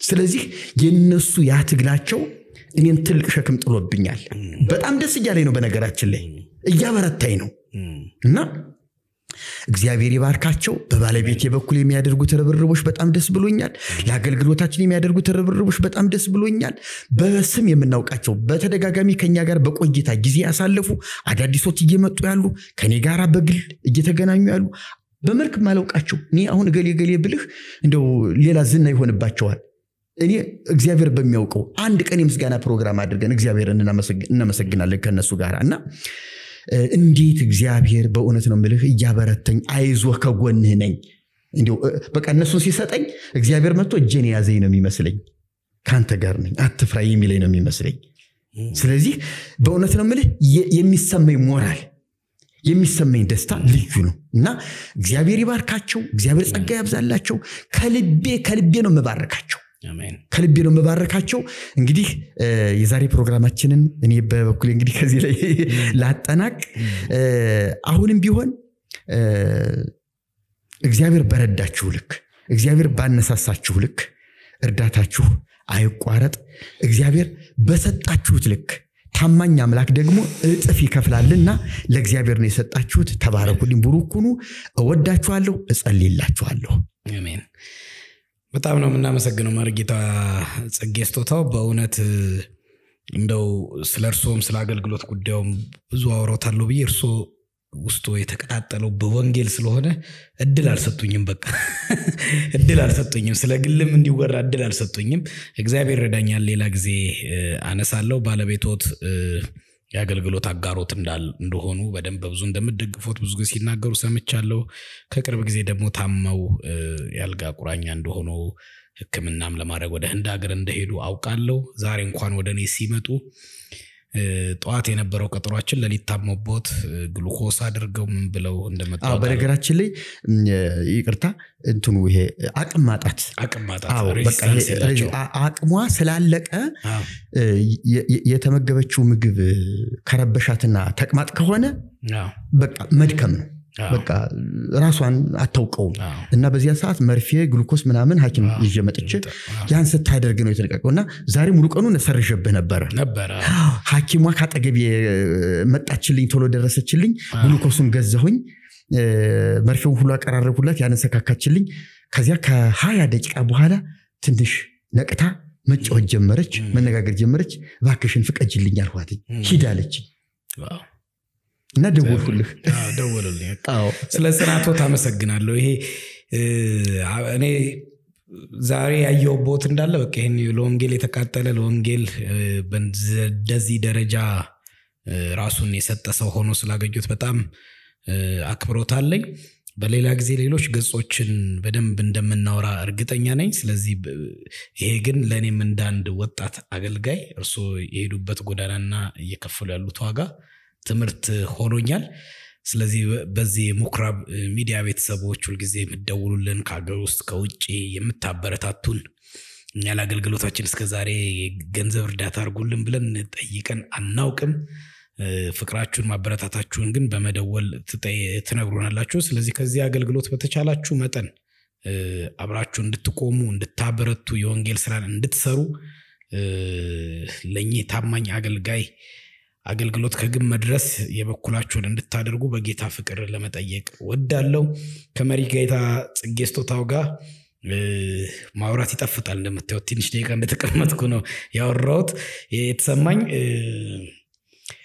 በሌላ ፕሮግራም ጋብዛችኋለሁ አብረን እንወያያለን የሳቸውን ያገልግሎት የባንክ አካውንት እንዲሁም የመደበኛ የሚጠቀሙበት ስልክ ቁጥር ለጸሎትና ለተለያየ አስተያየት ካላችሁ ከስክሪኑ ስር አስቀምጣለሁ የሙክራብ ሚዲያን የዩቲዩብ ቻናል ሰብስክራይብ አድርጉ ከቅርብ ጊዜ በኋላን በጂኤምኤም ቴሌቪዥን የስርጭት ፕሮግራማችንን እንጀምራለን ሰብስክራይብ በማድረግ ደግሞ እናንተ ከጎናችን ወደ ብዙዎች እንዲደርስ እንድትተባበሩ በጌታ ፍቅር ጠይቃለሁ ስለነበረን ቆይታ አብራችሁን ስለቆያችሁ እናመሰግናለን በሌላ እንግዳ እስከነገናኝ ድረስ ሻሎም